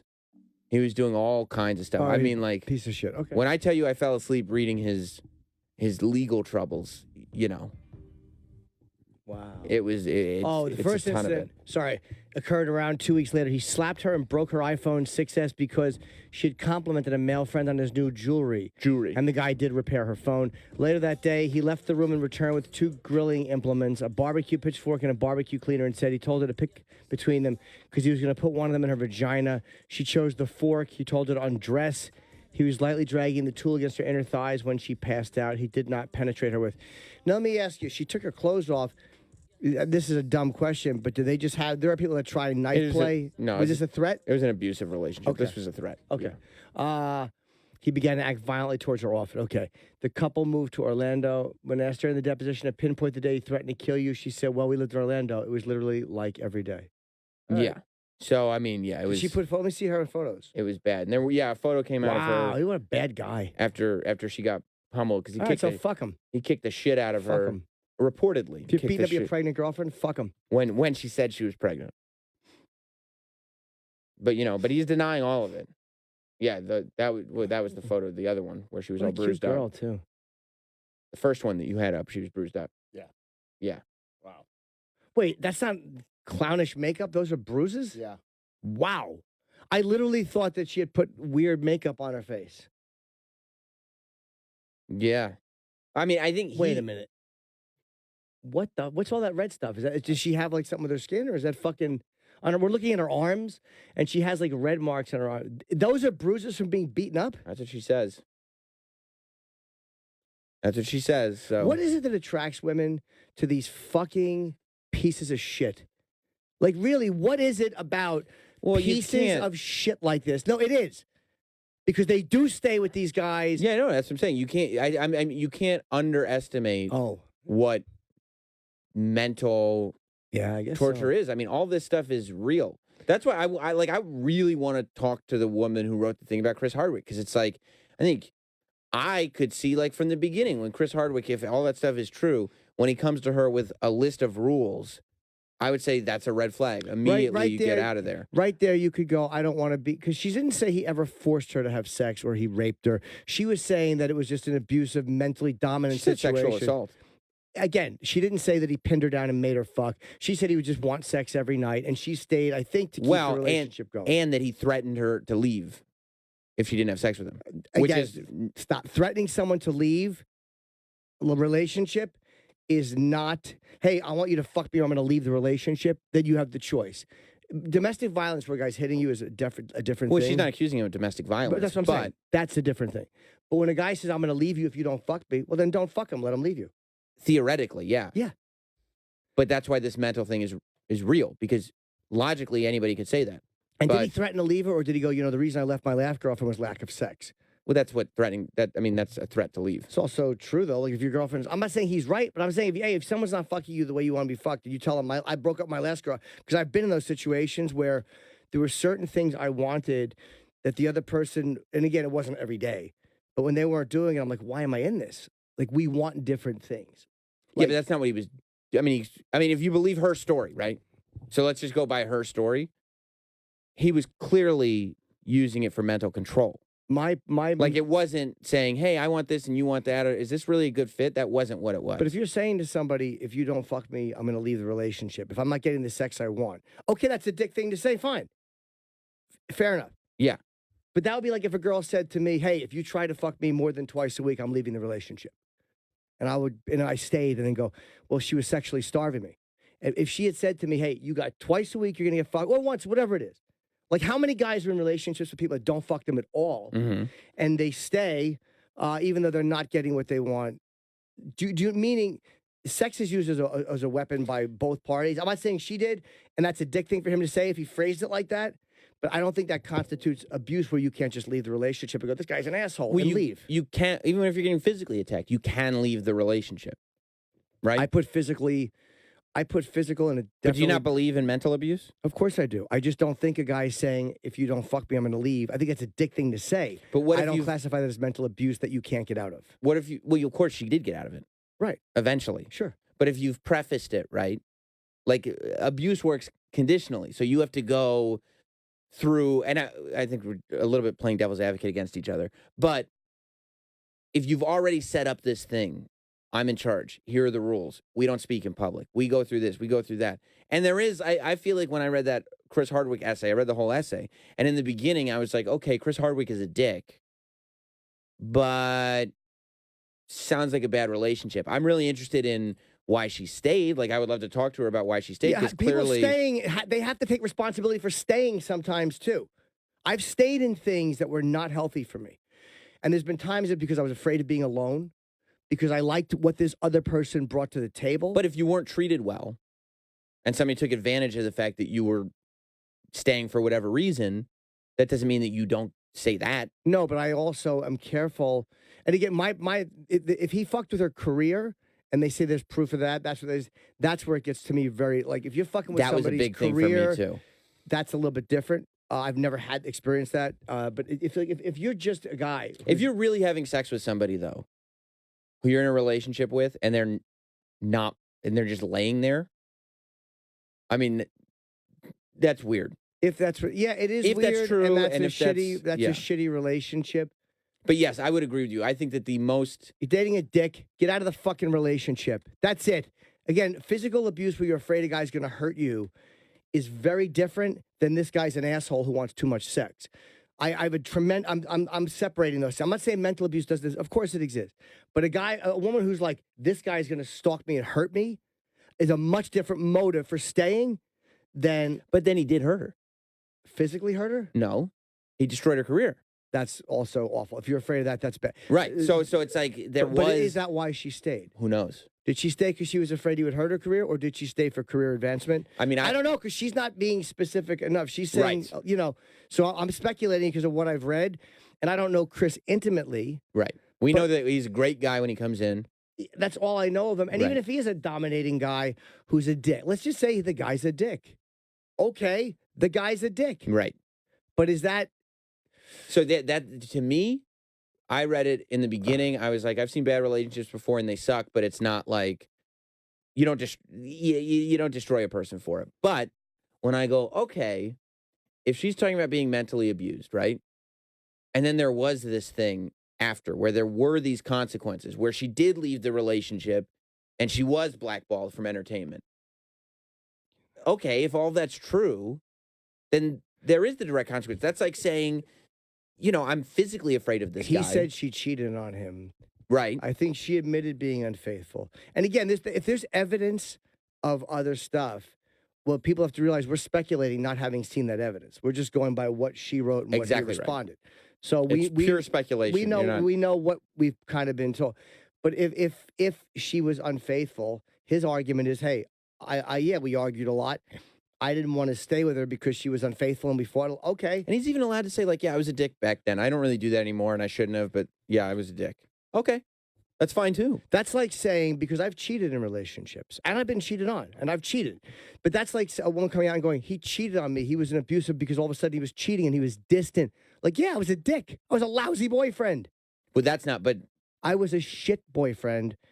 And sometimes the women I was dating knew I was, just like I've dated women who I knew were shit. Right. And you get red flags, and a couple of the women I've dated who knew I was fucking being a pig, they stayed because they loved me, or because they wanted me to change, or they were hoping things would change. Right. But deep down, they saw I was never abused. I never physically abused a woman in my life. But you also probably did not sort of make them think that way. I was just cheating, and I was being dishonest. And by being dishonest, you're robbing a person. You're reacting to them shitty. They would accuse me. I'd be like, no, what the fuck? And we would argue. The arguments were my fault because I was lying. But there's also this thing. And I'm not saying she did that. I'm saying simply they stayed with me. I was being shit. Mm-hmm. And they knew I was being shit. And they chose to stay. It's different than what she's talking about, but they still knew I was being a lousy boyfriend. I was not being a good boyfriend. There's also this thing of, even from what like the little public knows about you, if you come out and be like, I cheated on my girlfriend and kind of treat her like shit. Public knows a lot about me. Right. But the public wouldn't be like, no, not Jim Norton. No. They'd be like, oh, okay. If she said that about Chris Hardwick, the public, and she's a public figure. Maybe they would be a little more surprised because he's a little more private or he's more decent. Maybe. Well, but he portrays himself. Yeah, that's true. As this wonderful guy. That's what his whole brand is. But I'm only making the point of, when you put the parameters of, well, she couldn't leave because of this and that. There were people that had signals. Right. That I was doing stuff I shouldn't have been doing behind their backs, talking to other girls, even just dirty texting. They saw it, or they didn't want to see it because they loved me, and they stayed. I've also done the same. Like, I've stayed when I knew. Like, I'm not a dumb guy. Like, I know. And I've gotten a million signals, and I stayed anyway.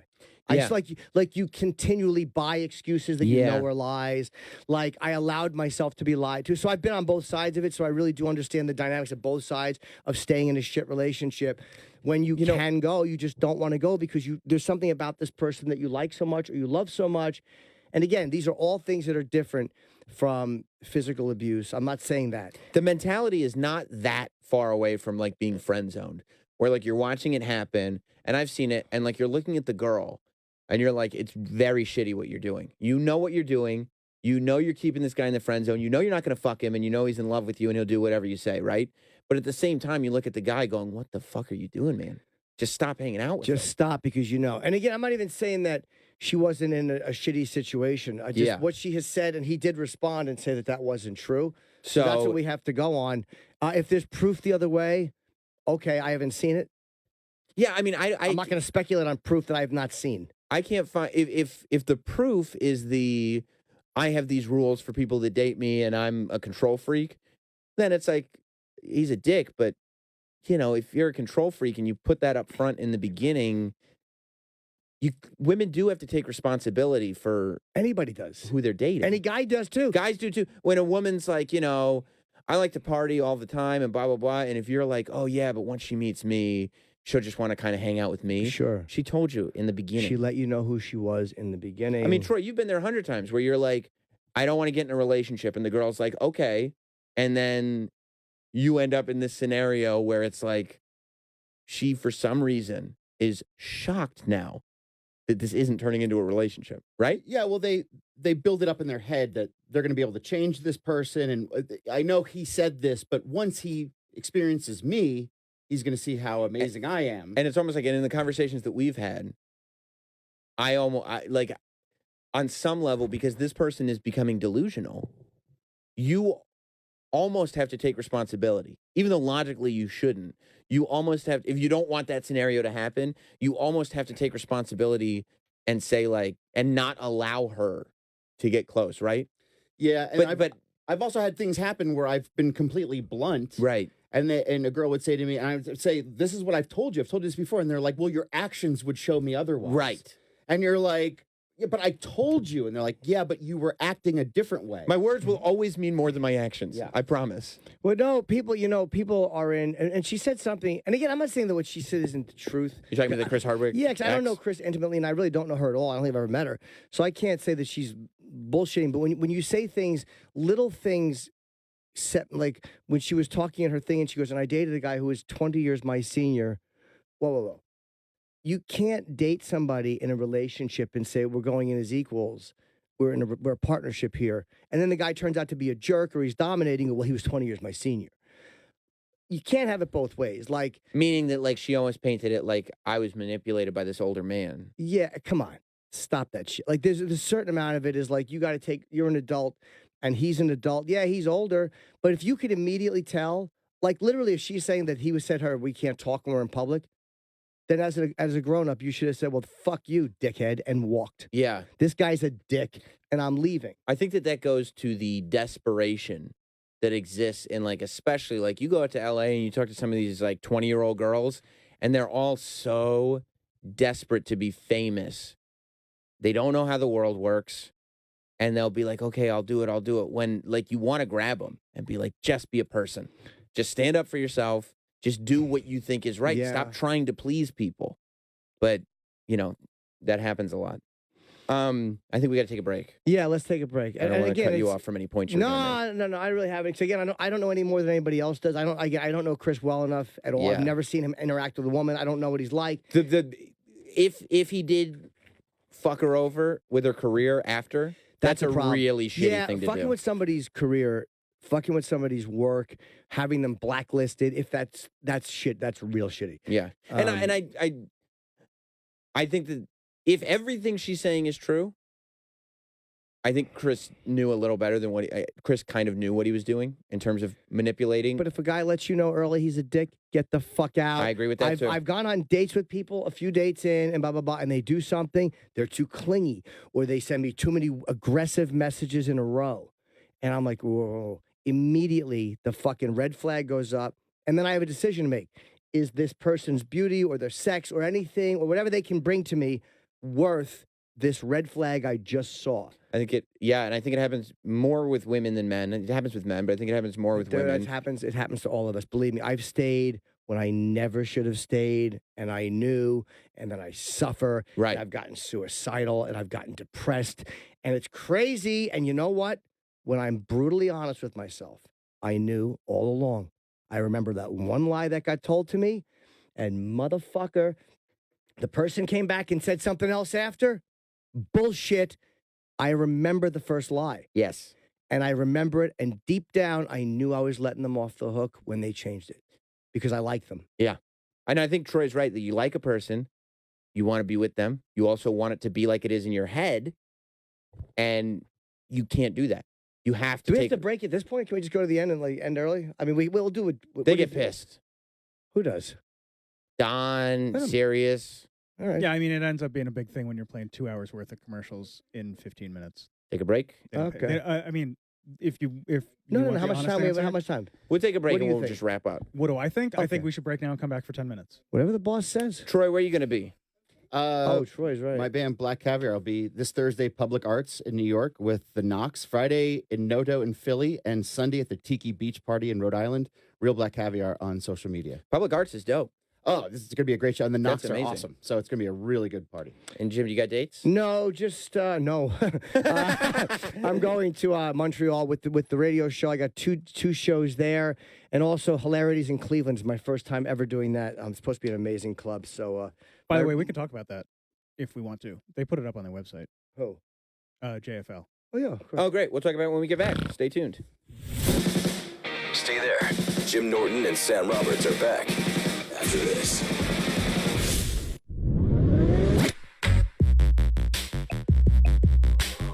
Welcome back to Jim Norton and Sam Roberts. You know, tomorrow I want to talk about that golf clip. I love that Phil Mickelson clip. You know why I love that Phil Mickelson hitting the ball? Yeah, you know why I love Unbelievable. it? That's why I love it so much. Because you golf dorks and the commentators were watching him like, what the fuck is going on? And it was like just the most boring thing ever that everybody was losing their minds over. I'd rather hear the people talking dirty. Yeah, I fucked her. Oh, I Banged her love head that too. into the TV and fucked her. That's great. We'll watch that tomorrow. Can we talk to Biggs in Boston real quick? Yes. Biggs, what's going Hey, on, guys. pal? Hey, buddy. Hey, aren't you guys a little intimidated by maybe bringing in, like, say, like the Glow actress, who's kind of like C-list? You know what I mean? No offense to her, but How having dare her in and maybe talking sexual, her No. leaving. No. Are we uncomfortable? No. I mean, it's just asking them questions and talking to them. No, it's not. Yeah, any I mean, different I don't think anything that Jim and I do is things that would make people feel uncomfortable. Like Jim and I kind of know how to have conversations with people, I think, and yeah, I don't think that it would ever get anywhere near sort of abusive. And we don't bring up sex if it's unnatural. Yeah, and I would talk about sex with a. I would be nervous. You about talk about talking sex with a squirrel. Yeah. It seems to me like kind of given the culture, it's becoming like it could be as easy as you guys being sympathetic or something like that, and some publicists going, we could really boost your career. The next thing you know, they're pulling, Jim jokes from 8 years ago or even yesterday. Dude, my jokes from have been horrible my entire career. It is what it is. 2 days ago, Jim said he would take somebody to a wedding only if they fucked. Yeah, but again, what people would go? Well, Jim put it out there. Yeah, there's a difference. Again, thanks, dude, buddy. Look, I've been a dirty comic my whole fucking career. What am I going to tell you? I'm not going to go clean my jokes up. Yeah, I said horrible things. It's maybe a nice living. Thank you. I've only been intimate with one woman since I was, I don't know, for a long time. I know a lot of men though. Lots of men. Well, yeah, I'm the new Michael Peterson. Hope that was homophobic. Guys, let me apologize.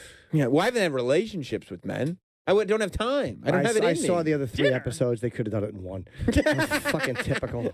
God damn them. Dinner. All right, All right, listen, guys. that was fun. We'll see you tomorrow. Go to my website for dates and just lots of laughs coming. Who's here tomorrow? Trav? Rich Voss, so we may have to take your promise back. Oh, yeah, we're going to promote the Voss Roast, getting rave reviews. Right, we're going to get that motherfucker shirt off. We will. If he wants to promote. Sexy motherfucker. He is a sexy motherfucker, isn't he? Mm-hmm. All right, we'll see you guys tomorrow. BRB. Bye. Oh my God, it's over. This has been Jim Norton and Sam Roberts. Listen every morning, live, starting at 8 a.m. Eastern, 5 Pacific.